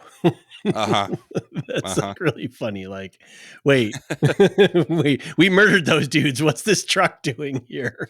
Yeah, and I also think part of it is them showing up in the Salal truck shows that they already know what happened. Basically, they just need the details. Mm-hmm. But I really loved, because at first I was like, okay, the culprit's just gonna reveal all the truths now. Like, that's just gonna happen. I was like, and sure, you had Navarro sort of sweet talk her way in and say, here's my Anubiak name. Oh, it was my grandmother's. Okay, cool. You know what I mean? Like, there was a transition, but the fact that she was spilling all the beans, that was really surprising to me, until the group of Anubiak women came in one by one with their tea, basically. Like, it was straight out of The Sopranos, right? Yeah, it was like, if you could try to arrest us, Yeah. but you're not going to get very far with it. And I like the fact that in episode 1, when Navarro goes into the crab factory and she's like, "Ma'am, did you hit this guy?" And she's like, "Asshole hit Blair. I hit asshole." So we already know that she's when confronted, she will tell the truth, right? So she's kind of a straight shooter. She's not blowing smoke up anywhere, right? She's just like, yeah, no, she hit him, I hit him back. So what? Yeah, And and it mirrors, well, they killed one of ours, we kill all them. Exactly. Well, we give them to Sedna, and then Sedna They can killed decide. them. I'm sorry. You can't they were the absolve instrument yourself his of death. responsibility there. That's true. If you throw somebody into the lion's den, you killed them. Right. Into the Hungry Lion's Den. Mm-hmm. I don't know if you noticed, but a lot of those women were all in other scenes of the movie. Of the show, of the season. Yeah, like the hairdresser scene, right? Yeah. And the crematorium technician and the woman who gave birth, and they were all at various points. We saw all of them, which was very cool from a mystery construction standpoint, because we have all of these. I think one of them was at the lighthouse facility as well. The real murderer was the friends we made along the way. Ennis killed him, right? Yeah. I love this whole sort of number one auntie's detective agency. They're like taking pictures of the crime scene and stuff, and good for them for working it out. So yeah, I mean, again, like I think that Danvers and Navarro really did the right thing here, which is crazy to say that looking the other way on 7 murders is the right thing. But like, they really had it coming here. Yeah. Yeah. And this was the community fighting back, right? It wasn't even just about Annie K. It's like they learned that they were poisoning the water too. And like, how many stillbirths does this community, like, obviously this was an illegal act, but really like extrajudicial. Yeah. Who can fault them for being angry that their babies are dying while these people are living a fairly comfortable life? Right. And not drinking the same water that they are. Right. Yeah. And for profit for the mine and for science discovery, which isn't going to, I wouldn't trade it anyway. Right. Yeah. Figure out another way to do it. Right. Figure out another way to get this done. Anyway, I did like the fact that Navarro had to give her true name to enter the door. It was very Earthsea, very Ursula K. Le Guin, check out that series of podcasts in our podcast feed for that. But there's the whole thing of you've got to be who you are to cross this threshold of truth, where things are real and we speak plainly and it was also sort of coded. Yeah, it was also Liz Danvers as Gandalf and or rather Liz Danvers as Frodo and Navarro as Gandalf. Frodo goes, "What's the Elvish word for friend?" Melon. You get through the door. Yeah, I mean, it was a really beautiful scene. This was my favorite scene, probably of the whole series, was this whole thing of like, we came together as a community and we took justice into our own hands. And they really nail what they're trying to say here. And I think nail what Issa Lopez is trying to hammer it down, which is, they asked them, why didn't you come to the cops? And they said, why would we come to the cops? Right. You do nothing for us, right? Like a cop moved Annie K's body. I mean, unbeknownst, maybe beknownst to them. I don't know. But yeah, I don't know how much they knew by the end. But also, still, it goes to the point of the institution is not their friend. Right. And they even, Danvers knows that by the end, right? Yeah. And I'm sure she told Navarro too. But just that it was Hank who moved the body. Like, there is no justice in this town via the law. They may be able to handle petty crimes, but they cannot handle something this morally complex. Justice, right? Yeah. And our criminal justice system is so much very geared towards this low level stuff, and it's not great at getting the high level stuff where people have armies of lawyers and accountants and can move things around and erase people's backgrounds and hide hide numbers inside of numbers and obfuscate the truth. Fitzpatrick clearly knew what happened here. There was no issue with going to prison, even if Danvers arrested the Inupiaq women. Mm-hmm. There was no way Kilpatrick ever goes to prison for this. Maybe Hank does. Hank's a good fall guy for that. Right. But he's dead. So nobody's going to have justice in the end. Exactly. Do you think that from a murder mystery style show that this was an effective reveal of the final mystery, of the central mystery? Yes, I do. Okay. I do. I think that was the most effective thing this series did, was build up to a good reveal at the end, because I didn't predict it. The clues were there and it made sense at the end. And that's what you want out of a good mystery. Nice. Sounds like you got to make that. We got to formalize that into a test. And we stop making the test. We have too many already. You're gonna need a spreadsheet for the test soon, and we don't. I need a whole Notion page of tests. Yeah, exactly. 1, 2, 3, 4, 5. We've had 5. All right, that's enough now. That's enough. We have enough gauges here. But my point is, it's not just that. It's somebody even commented on my comment from an earlier episode that I had forgotten already, which was, you can make a mystery, but you need me to care about the people the mystery affects. Oh, right? Yeah, there's a feedback about that's that. That's what I mean. Yeah, somebody emailed about it. Yeah. And I had forgotten I even said that, but it's true.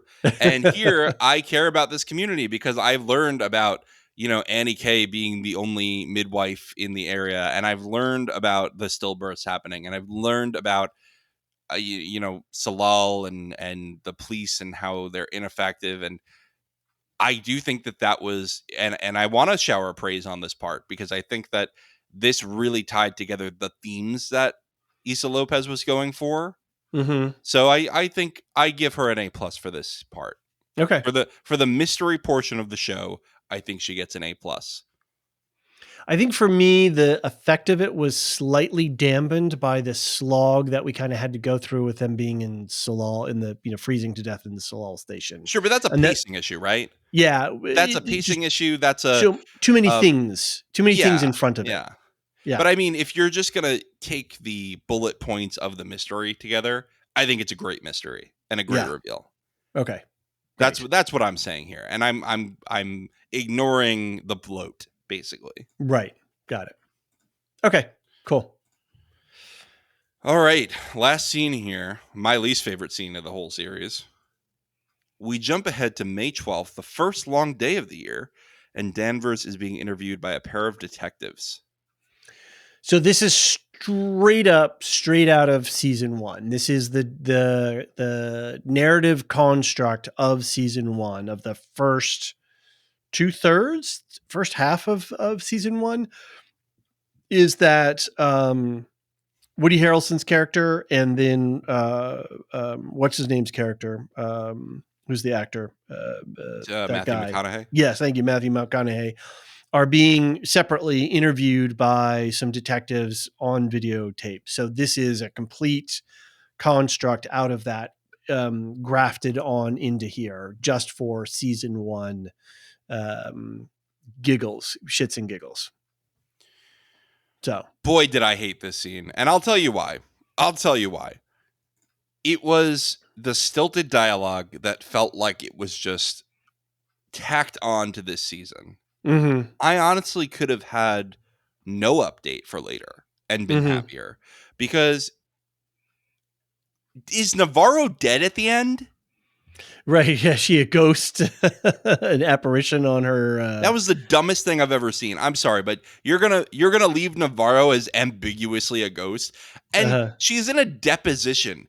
You're going to tell me that she gets to go, well, let's just say you're not going to find her out on the ice. And they don't say, can you elaborate? Mm-hmm. Because that's a very cryptic answer. And it sounds kind of like you killed her. Right. I absolutely hated the scene. And I will unabashedly say that. People can at me. I really liked the episode. I really liked the season. I absolutely hated this scene. Mm. Not even like disliked a little bit, but I thought it was a sour taste in my mouth at the end. Wow. Interesting. Okay. And you stopped this episode 5 minutes earlier. This is like How I Met Your Mother finale. Do you know about this? No. All right, skip ahead 2 minutes if you don't want to be spoiled for the ending of How I Met Your Mother. Basically, we spent the whole series getting to know the mother, and everyone's happily ever after. They have this nice flash forward where you get to see how everybody's lives went. And then they were like, oh, but then the mother died 6 years ago of mysterious illness. And you should go after the girl you chased in season 1. Okay. So And just people kind are of just like, if you stopped short of that, it's a great ending. Mm-hmm. But because you went that extra length, you left me with such a bad taste in my mouth. Right. Right. Now, I don't want to say it's that bad. It's not that bad, because I still enjoy the series, and I could see myself rewatching it in a couple years once it fades from my memory a little bit. Mm-hmm. But yeah, I just wish they didn't do this scene. I really wish they didn't do this scene.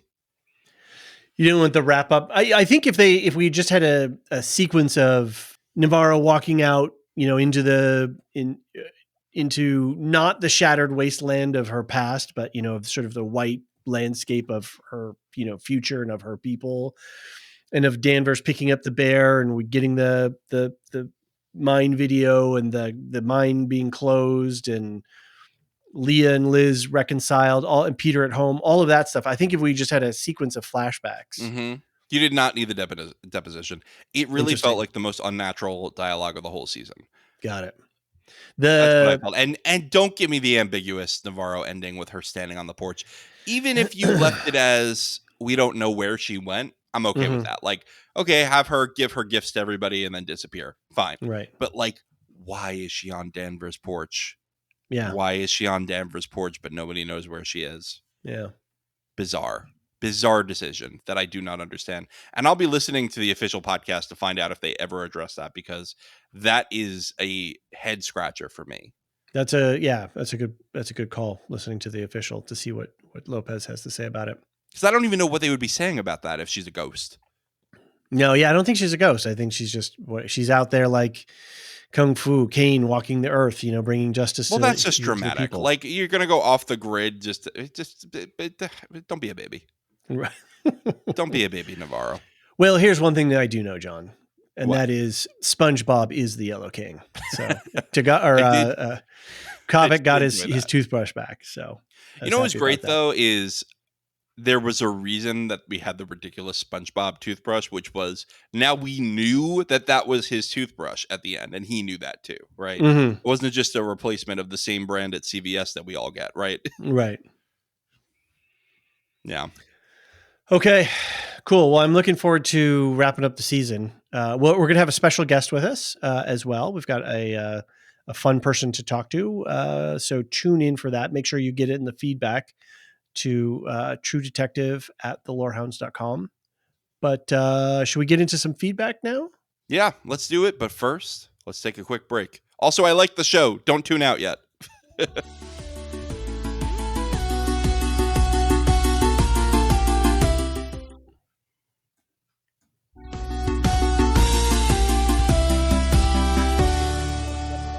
And we're back. If people want to send us feedback, they can go to thelorehounds.com and head to the contact page where you can send a voicemail or a contact form entry. You could also send an email to truedetective@thelorehounds.com, tag us on Discord, whatever you want. But make sure that you do that right away so that we can get it in for the season wrap-up podcast. John, should we alternate reading the emails? Sure. You want to start? Okay, sure. So new Lorehound Mel B sent in several emails, and I sort of combined them all together. Another season 1 connection. Season 1, episode 1. We see a kid doing a drawing. I'm not going to say what this is because it's a spoiler if you haven't seen season 1. And they showed us the killer right away with the drawing. And then season 4, episode 1, we see a drawing of Sedna by Darwin. So, and then Mel B says, dig into Sedna's story, heaps of connections. So yeah, Sedna, I kind of like that they don't actually call it out in the show, and that if you want to go dig for the mystery and read into the mythology, then it's fun. It's a bit more of a fun discovery, allowing us to make these connections ourselves rather than making them explicit in the show. So I was good for that. Yeah, I agree. All right. So Mel sent in a picture of a reference from a screenshot from episode 4. And I just want to give Mel really big props. Mel understood the assignment and started going hunting for clues and sent me a clue with an answer, not just a, hey, what do you make of this? But actually brought an answer back. So good job, Mel. There's a picture when Peter and Navarro come out of Tagak's cabin after he's fled. Just as they're showing the scene, there's a door, and the door is covered with some plastic. And on the plastic, there's some faint writing that looks like it had been worn away. And what it is apparently it's SWDP, which is a program for it's the acronym for a program for marginalized women and children that provides clean drinking water due to contamination in the area. So not only did Mel B spot that, but then they figured out what it was. So good job. Very cool. Yeah. Thanks. Yeah. Mel continues, what if episode 6 is the opening credits? Is everything we have seen yet? Yes, Mel, we sort of talked about this. Mel continues, in the opening credits, Danvers falls through the ice. The same ice she and Navarro are peering through in the cover pic of the episode when you view it on Max. Also, the same vehicle pulled over on the snow-covered road is the one that Danvers drove to pick up Otis. Same as when Hank trailed her, presuming that that's what we see her and Navarro left in to go to the ice tunnels. Same damn orange that Navarro and Leah saw rolling around, now just the peel. Also the laundry line, 2 adult size, 3 styles chais. I don't know what to make of that just yet. And the graveyards with the whale bones, fossils in the ice tunnels, by which way I believe to be glaciers. So a couple of things. Yeah, we had the oranges and we have the orange peel. We have Danvers falling through the ice herself. So that's actually real. So again, all like things. And it's not the laundry line. It's that's Wheeler's house and the van is out there. So I think but there is a laundry line, isn't there? That doesn't, yeah, that's a good one. I'm kind of trying to remember now. And then let's see, Mel wraps it up. Right in front of our faces is Danvers shoulder patch, city of B something. I don't even know how to. Like it's cut off. The word city of starts with B, but it's cut off. But it's not Ennis. It's Ennis. It's city of Ennis. Pasted on it is APF, yeah. Right? Right. And APF is the. I think what Lopez did was she took her experience of how civilian law enforcement in Mexico is established, which is there's a national police force and then you're sort of in these precincts. And so if you're a cop anywhere, whereas we are more a city cop is a city cop and they only have jurisdiction within their city. There's no connectivity across it unless you're a federale or something like that. Anyway, the polar bear staring down on the wolf with the Big Dipper, Orion, Big Bear in the sky. Damn it, Issa. I don't even know what it means, but it's something. So I think Mel is having a lot of fun taking apart this show. Yeah. The trophy case in the police station is in way too many shots to be ignored. I don't know if there's anything there. I don't think that came to anything. Yeah. Yeah. Pete's asking the wrong question. Did you and Navarro shoot Wheeler? Should have been, did you shoot Wheeler? Almost there. Clever Pete. Well, we learned the answer to that. And then the color teal, John. There's even teal in Danvers' shed. I'm just going to say the teal stuff meant nothing. And I'm glad that I shut it down last episode.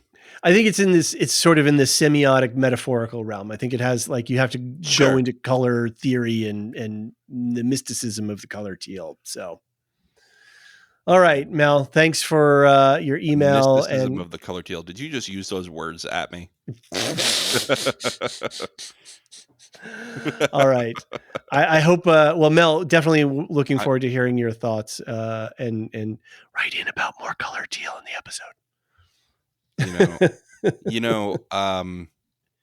I'm going to make another How I Met Your Mother reference, which is there's this whole running joke where whenever Ted, the main character, says something pretentious, his friends make fart noises. And so if you bring up teal again, I'm going to go.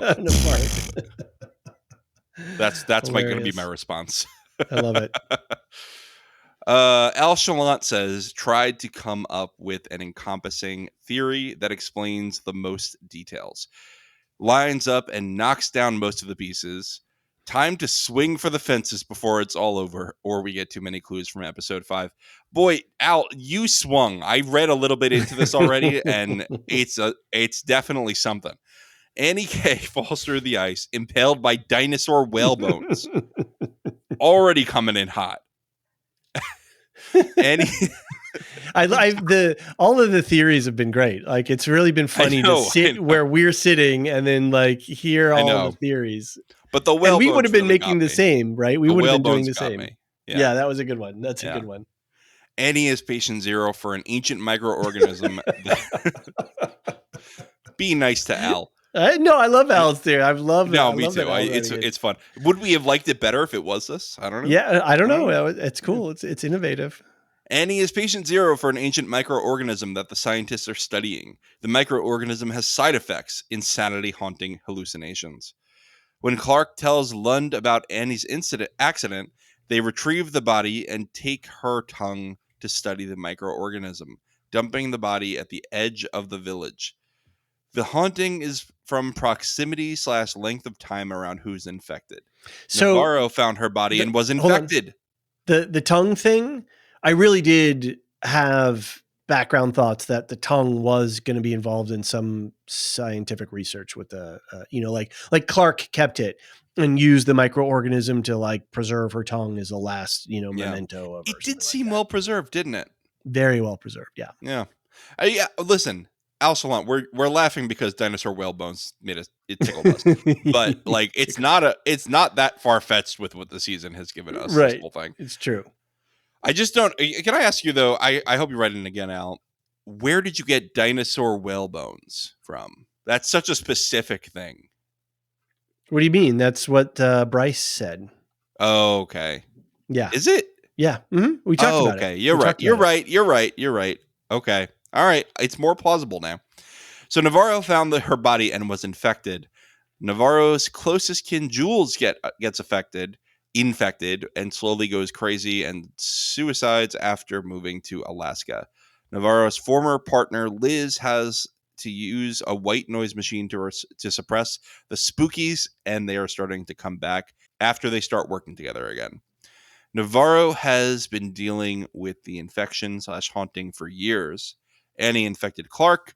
His associate Heist is also insane. Clark locks himself in his room at Salal and is segregated from the rest of the scientists most of the time until the first day of night when they all disappear. Huh. Big swing. I could poke some holes on this one. I mean, why did Navarro's mother have the same mental illness as Jules? There's some holes in this, but it's a fun theory nonetheless. I like the swing though. I like feedback like this. It's a lot of fun.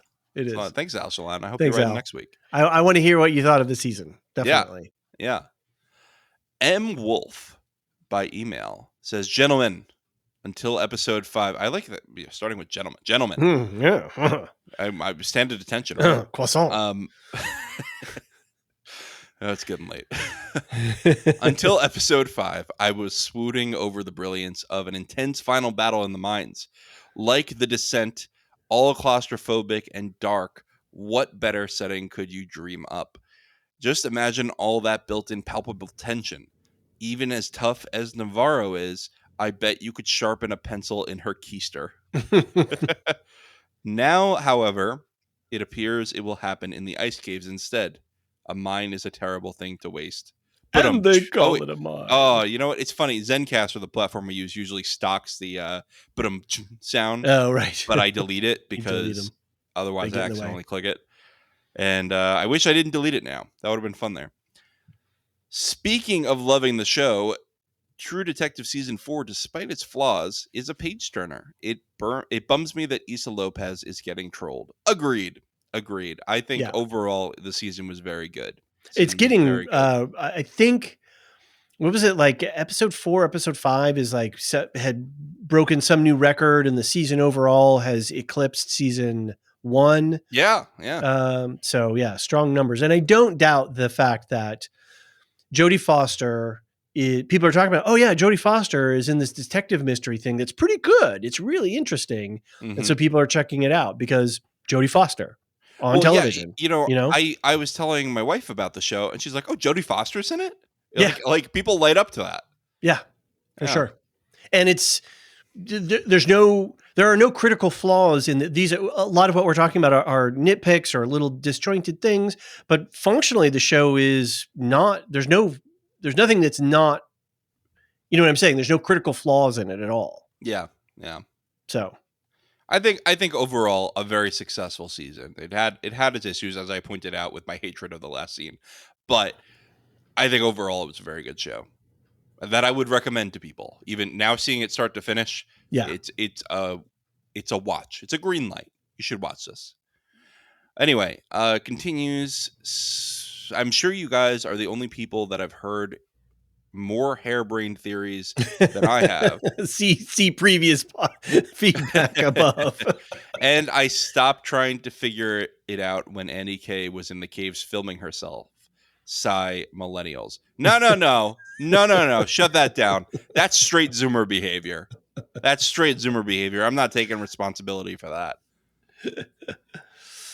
Okay, next up, our dear friend Kim M by email. Hi, David and John. Wow, I am wholeheartedly invested in these characters at this point, especially Navarro and Danvers. Phenomenal performances by Foster and Reese. Actually, all of the performances are amazing. Agreed, Kim. I have been really just, and it seems like they pulled in a bunch of community members and some other, actors who are not, big names or whatever for all these different community parts and stuff. And there's not a bad performance in the entire show from top to bottom. So good stuff. All right. Kim continues. I have zero sympathy for Hank. I think he would have tried to kill Danvers regardless of how it went down.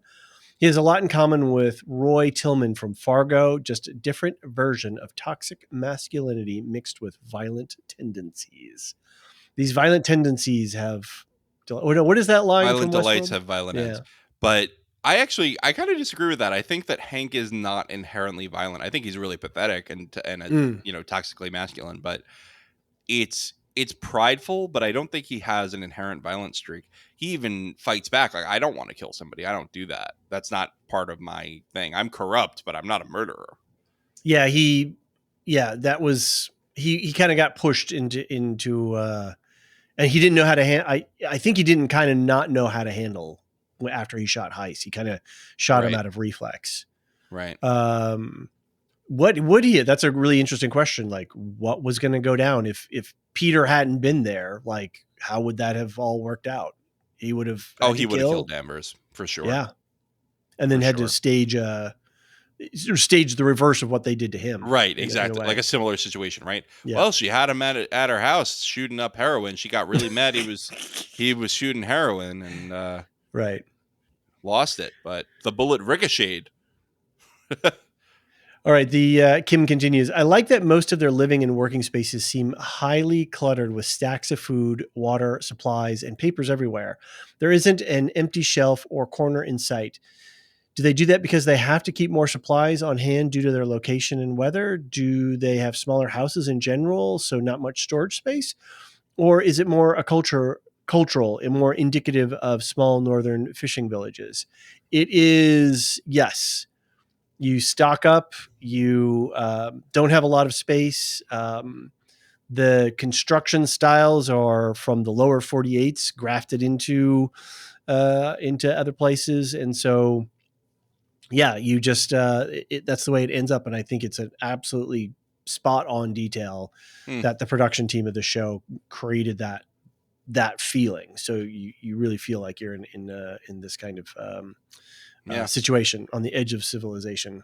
Makes sense to me. That's why he needs a SpongeBob toothbrush. He can't just hop right down to the corner store. That's right, and buy it anytime he wants.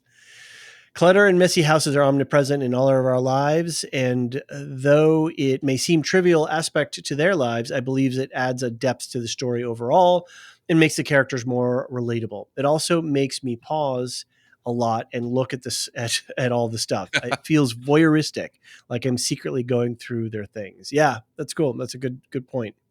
There's there's a gaming executive named Phil Spencer. He works for Xbox. He's the head of Xbox. And there's a whole thing where people discovered months later that like products like consoles and games that are going to be announced are on his shelf when he does an interview No, behind nice. him. And Yeah. so people constantly scour like that, like they're watching a True Detective. Right. And I always think about that with stuff like this. Kim wraps up. I still think it was Navarro that shot Wheeler. Bing, bing, bing, bing. You win some internet points. Or Good did she job. go catatonic because she saw a ghost causing Wheeler to lunge for her gun and Danvers had to shoot him? But then why would they need to cover up? We know that they're both capable of covering up a crime scene. And now, so it's Pryor. I'm on the edge of my seat waiting for the finale. Love the coverage, as always, Kim M. Kim, we love your feedback. So we hope to hear from you for the season wrap up. But yeah, quite the situation there with the Ghost and Wheeler. Yeah.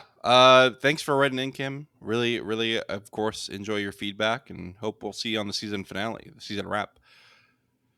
Elysia, I think that's how I say this, wrote in and said, by the way, it has been catching up on our Wheel of Time coverage. Apparently, found out that we did the Wheel of Time, found us through True Detective, and went back to the Wheel of Time. So if you didn't know that, if you're here on True Detective, we cover a lot of other stuff. You can go back in our backlog. I think we have like 200 episodes.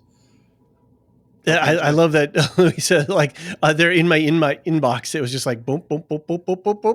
Yeah, She's been going back and commenting on stuff. So looking forward when we go to season 3 for that show. Yeah, but Elysia had a lot to say about. I was going to say to Elysia, come on the Discord because there's a Wheel of Time channel there, and you can the emails. We may not respond to those emails because we're constantly running to stay up to coverage. So I invite you to the Discord. Come on to the Wheel of Time channel. There are people there who will love to chat with you further about some of the stuff that you had in your emails. So it's pretty active because we've indoctrinated. Elysia and I indoctrinated people to read the books, and it's been effective. People are really into them now. People are cool. Like somebody just started. I think Nancy M just started book 11. Oh wow! And cool. Yeah, she's moving through them. So people are going for it. Cool. All right, on True Detective, I loved the episode. I was relieved that they took a step back on the supernatural. About time they started to unravel the human evil and PTSD of Navarro. I like this take because we were not hot on the lack of supernatural in episode 5. And so I'm glad that some people enjoyed it at least. Yeah. Navarro lost her sister and her PTSD got triggered. And in this episode, when Liz asked, "Do you want to talk about it?" and Navarro said no, Danvers was clearly relieved. I heard, "Yup." And we never talked about Navarro's Christmas tree trigger the night her sister died. Yeah. So they just moved past it. Yep. Second email here. This show has some homage to season 1, but it's its own thing. The spiral is one of 5 universal symbols. Every culture uses it. I think it was always a simple homage and a red herring. I think you're right. After this episode. Yeah. And we know that this spiral spins opposite from the spiral of season 1. So this one's inverted. Yeah. The Travis and Russ Cole might still come back because since Pete is going to Rose, but it won't be an obvious connection.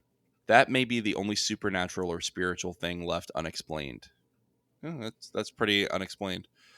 I agree that Hank's speech about the time Pete fell through the ice sounded contrived, but that scene wasn't about him. It was about Pete's shock and grown-up realization that his father went through that.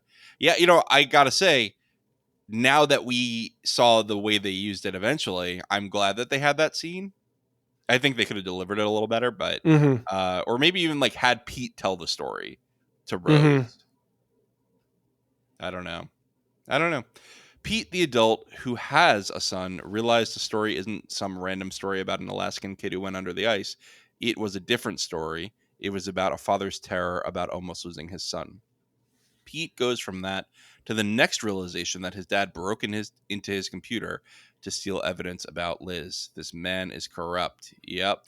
I think, too, I like the fact that Hank wasn't a flat character. He had dimensionality. He loved his son. He missed his son. He's got a lot of regrets in his life. and I think they told Hank. I think they told a really good story around Hank. Agreed. And I think that ice falling through story definitely added to that, an extra dimensionality to his story. You can be both an asshole and a tragic character. Mm-hmm. I think Absolutely. that both things can be true. One thing you missed, I think, Danvers says to Connolly, "What happened to you? A woman is dead." This was right after talking about Wheeler. So here is this small, now powerless woman. Look at the camera work here. Yep. Mm-hmm. Saying to her good friend, "A woman is dead." Which Mm-hmm. woman? Wheeler's wife? Annie? Both? All the dead women? I Mm-hmm. found that moment sad and very moving. That friendship is dead. And that's what their sex scene gave us, their friendship. This was the moment it was set up for. You just reminded me of a line from the Grand Budapest Hotel. "I go to bed with all my friends." It's like, no, I'm sorry. I'm going to disagree with you there, Aloysia. I don't think we needed the sex scene to establish a friendship. I'm going to push back on that. Also, as a woman who has had a teen daughter, when Leah said, "I haven't given up on you," it really resonated. You spend all your time focused on this wacky human you're trying to understand, and suddenly they turn the tables on you. I'm glad that worked for you. Yeah, I think I read this before watching episode 6, and so when Leah is trying to reach out to Liz, this helped me understand that this is Leah growing up. This is Leah stepping into her adulthood. She's no longer a teenager, and when you, as a parent, can allow your child to care for you, not just in the sense of like, take me to the nursing home or something, but we put a lot of love on our kids, but when our kids can put love back on us, that gives them the opportunity to grow. It gives them the opportunity to have agency. It gives them the opportunity to see how they can make change in the world. And we get to be the first ones they get to practice that on. And so for Leah to take that moment of, "Oh no, you need love. You need to stop trying to parent me, and you need to let me love you. Let people around you Yeah. love you." That, I think that's a really important point of Leah's development, her arc as Definitely. well. So I loved Foster's body language as she went speechless. Say what? Father and son, mother and daughter. lots of family stuff in this season. Yeah. So Yeah. Well, thanks for writing in, Aloysia. It was a really lovely set of emails, and we'll chat about the Wheel of Time if you hop on the Discord. I think that's the absolutely. best venue for it at this point between seasons. Season wrap up too. Yeah. Well, I think we're gonna get a lot of feedback from episode 6. I think people are gonna have feelings. I think so too. Don't we all? Somebody's gonna at me. You know, maybe I'm the controversial one for saying how much I hated the last scene. Do you think that's it? That's gonna That get would all be fun. the feedback? I hope so. That would be fun. All right, Alicia E sent in an email. Hello, Alicia. Elysia, I think is the right way. "I found your podcast at the beginning of the True Detective Night Country and have really enjoyed listening to your episodes and your thoughts on your show." Well, thank you. Thanks for writing in. Thanks for taking the time. "I'm currently listening to your most recent episode or recent podcast, episode 5, with a few thoughts and info that might help about the cold open cremation scene. It's been 6 to 7 days since Julia died. She died late Christmas Eve, early Christmas morning. It's hard to tell since it's dark the entire time." Yes, I think that's the point of the night setting, which is a perfect device for this season. Episode 4 ended on 12:25, and episode 5 began on 12:31. Right, 6 to 7 days is a very normal amount of time between someone dying and being cremated. I thought that the cold opening was beautifully done and was very accurate. I know from personal experience when my dad died several years ago and we had him cremated. After the cremation itself, the bones cool down before they go into the cremulator, where the bones are ground into ash. The ashes may be hot right afterwards when put into the urn due to the friction it takes for the bones to become ash. Navarro got to see the after part, removing the bones, grinding them, etc., which usually doesn't happen. Family members can be present for the beginning of the cremation. Once the furnace starts, it can take up to 3 hours, depending on the size of the body, and the rest of the process is usually done away from family and friends. A fantastic resource about this is Ask a Mortician, Caitlin Doherty on YouTube. It was a hard to watch a scene, but also very calming and beautiful, having gone through it myself, if that makes sense. Anyway, I hope this information answers some of the questions you had. Thanks for your fantastic podcast. And she provides a YouTube link to this video, which I watched most of it. I was a little bit busy the day, but I tried to sort of scrub through it. It's really interesting and very well presented and broken down. And Caitlin Doughty explains very well the science and the physics behind what happens, and it's fascinating. It's quite a process. I will say that. I don't want to see it. I just don't want to see it. I'm not going to watch the video, but I appreciate the info.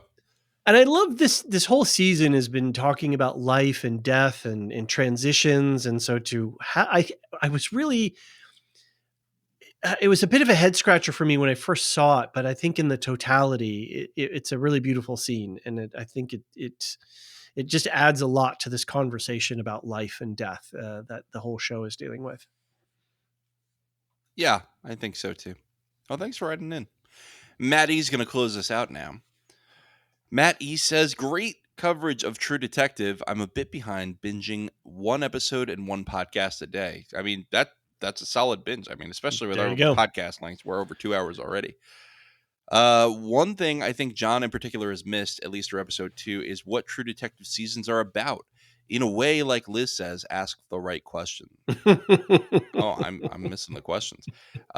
Season 1 was mesmerizing, not because of the case or Sherlockian reveal, but as the seasons progress, you learn to deeply understand the psyche personality of the detectives. Yeah. Season 1, the case was pretty lame, but the season was fantastic. The personal takes on religion, marriage, personal conflicts, mortality, who can set aside betrayals, etc. So in season 4, I honestly couldn't care less about the mind and the magic bacteria. In my opinion, well, magic bacteria didn't go much. Well, it did factor in. In my opinion, the show is about the characters, period. Totally agree. So Danvers' sex scene isn't about moving the plot. Why is everyone I knew? Maybe I should mention a sex scene here. I hate sex scenes. Yeah, everybody write it now. John's a monster. Yeah, I'm a monster who hates sex scenes. Well, I don't hate all sex scenes. I hate pointless. You better just move on with the feedback. All right. It's not about moving the plot. It's about Danvers. Awkward moments between Danvers and her daughter are partially plot, but mostly just development. Very opposite of The Last of Us episode 1, father-daughter interactions. In my opinion, The Last of Us wasn't a great monster show, but it was a great show. True Detective isn't the best mystery or crime show, but by the end, you'll know Danvers better than you know Darth Vader or Frodo, and she's a great character. Don't tell me I don't know Frodo well. Let me tell you that much. Season 1 was a goat, well worth the watch. All right, that's fun, and I agree with you. Actually, it's about the characters. Yeah, absolutely, and that's what True Detective is. It's about the characters with this wrapper of metaphysics and ontology and supernatural stuff, where it's a schmear, right? It's just a schmear of that stuff, and one schmear, and it serves to create the context for the development of our characters, for them to move through these spaces and to discover things about themselves and the resolution of the mystery is the resolution for the character, right? They're intertwined with each other. Yeah, and it's funny because Matt then got to the episode where I started to come around on the season and said, LOL, tonight, episode 3 podcastery. And John says, I don't care about the mystery unless I care about who it's affecting. And now I care about the characters involved. Exactly, Matt. It's funny. We got there. We met in the middle, Matt. And yeah. I'm glad you stuck with us, even though you disagreed with me at first. Well, thanks, Matt, for writing in. Thanks, Elysia E. and Elysia and Kim M. and M. Wolf and All Chalant. Mel. And Mel.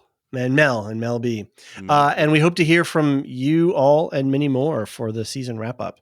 There's a lot packed in there. And we've got a fun guest who's going to be joining us. I think it's going to be a great conversation, and I'm looking forward to it. I am, like I said, John, at the top, I'm I feel very relieved now that we've done our last episode breakdown podcast for the show. Yeah, now Even we though can I've just had a have fun, great right? time, it's a lot. It's just been a lot of work, you know. Yeah. It's a big effort, but it's been a fun effort, and I really hope that HBO can figure out what shows to put on in sort of January, February timeframe, because I love starting off with a It's real going to be The Last chunky of Us in mystery. 2025, I think. Ooh, I hope so. I hope think so. so. I Yeah. think so. That All right, would be great. let's close this thing out. This Yes. is often the last time people tune in to a big show. If you're here just for the big show, the last episode, I will encourage everyone to come back for the season wrap up. I think we'll have different takes. We'll have a lot of feedback from people and possibly you, listener. I've got thoughts. I've got a lot of deep thoughts too. Yeah, we're gonna go into more broad themes of the season. Topical. I think on the season wrap. So that'll be a lot of fun. Of course, you can always get all of our podcasts ad-free and early on Patreon. Again, like David said, you can join us. You get a lot of good content. We had our second breakfast where we did a whole debate over what we would, not debate, but a sharing Conversation. session about what we would have for our last breakfast ever if we could choose it. And that was a lot of fun. We talked for like 45 minutes about it before we even hopped onto another topic. Talk about like other shows we're watching, games we're playing, books we're reading. Take listener feedback. We talk about a random movie every month, the old man movies, and then my series of movies that has no name. So it's a lot of fun. Yeah. I go through the letters of J.R. Tolkien with my Shireside chats, and we have a good community. And the thing is too that it's about the community that we're creating. It's about the recommendations that you get from the people on the Discord or in a feedback email or something like that. We're intensely human here. We're not algorithmically driven in a way. And so subscriptions help us actually build the space for this community. And so if you love to nerd out on books and TV and movies, then, consider supporting that. It's a good time we have here. Cool. All right. Programming notes, things that are coming next. Let's tell them what they can stick around for. What can they stick around for? Well, I think we have things coming. We have things coming. I'm so blinded right now. Keeping going. We're going through the Silmarillion chapter by chapter. We just released Final Fantasy VII on the Lorehounds Play. I think next month we're going to do Halo. And Brandon and I are actually going to be talking about the Halo TV series at some point too. So that should be a lot of fun. Yeah.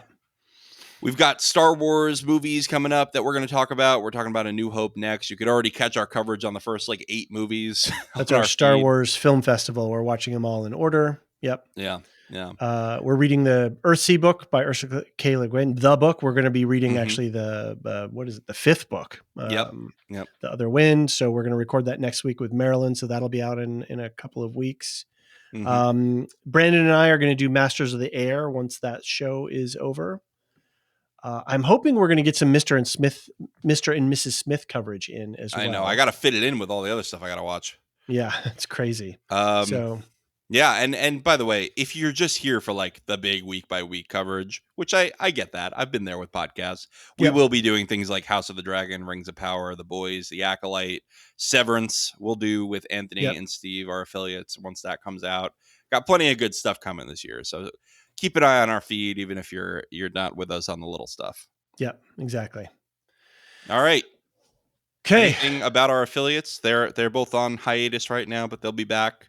Yeah. Movie review and Elysia's will shift dust. She's going to be doing 3 Body Problem, as far as I know, and Dune is rolling forward. So hopefully she'll have some fresh coverage on that. And then Elysia and I are working on some Oscars stuff. We've got some things in the works for that. So. Well, every episode we give a quick thank you to all our Patreon lore masters. They're top tier. They get a shout out as part of their benefits. David, hit me with the list. Samartian, Mark H, Michael G, Michelle E, David W, Brian P, Nick W, SC, Peter OH, Bettina W, Adam S, Nancy M, Duve71, Brian 8063, Frederick H, Sarah L, Gareth C, Eric F, Matthew M, Sarah M, DJ Miwa, Andra B, Kwang Yu, Deadeye, Jedi Bob, Nathan T, Alex V, Aaron T, Sub-Zero, Aaron K, Dally V21, Gnarls, and the last shall be first, Adrian. All right, everyone. Thanks again for being with us on this journey. We'll be back next week for the season wrap. Until then, may the long night be kind to you. The Lorehounds podcast is produced and published by The Lorehounds. You can send questions and feedback and voicemails at thelorehounds.com/contact. Get early and ad-free access to all Lorehounds podcasts at patreon.com/thelorehounds. Any opinions stated are ours personally and do not reflect the opinion of or belong to any employers or other entities. Thanks for listening.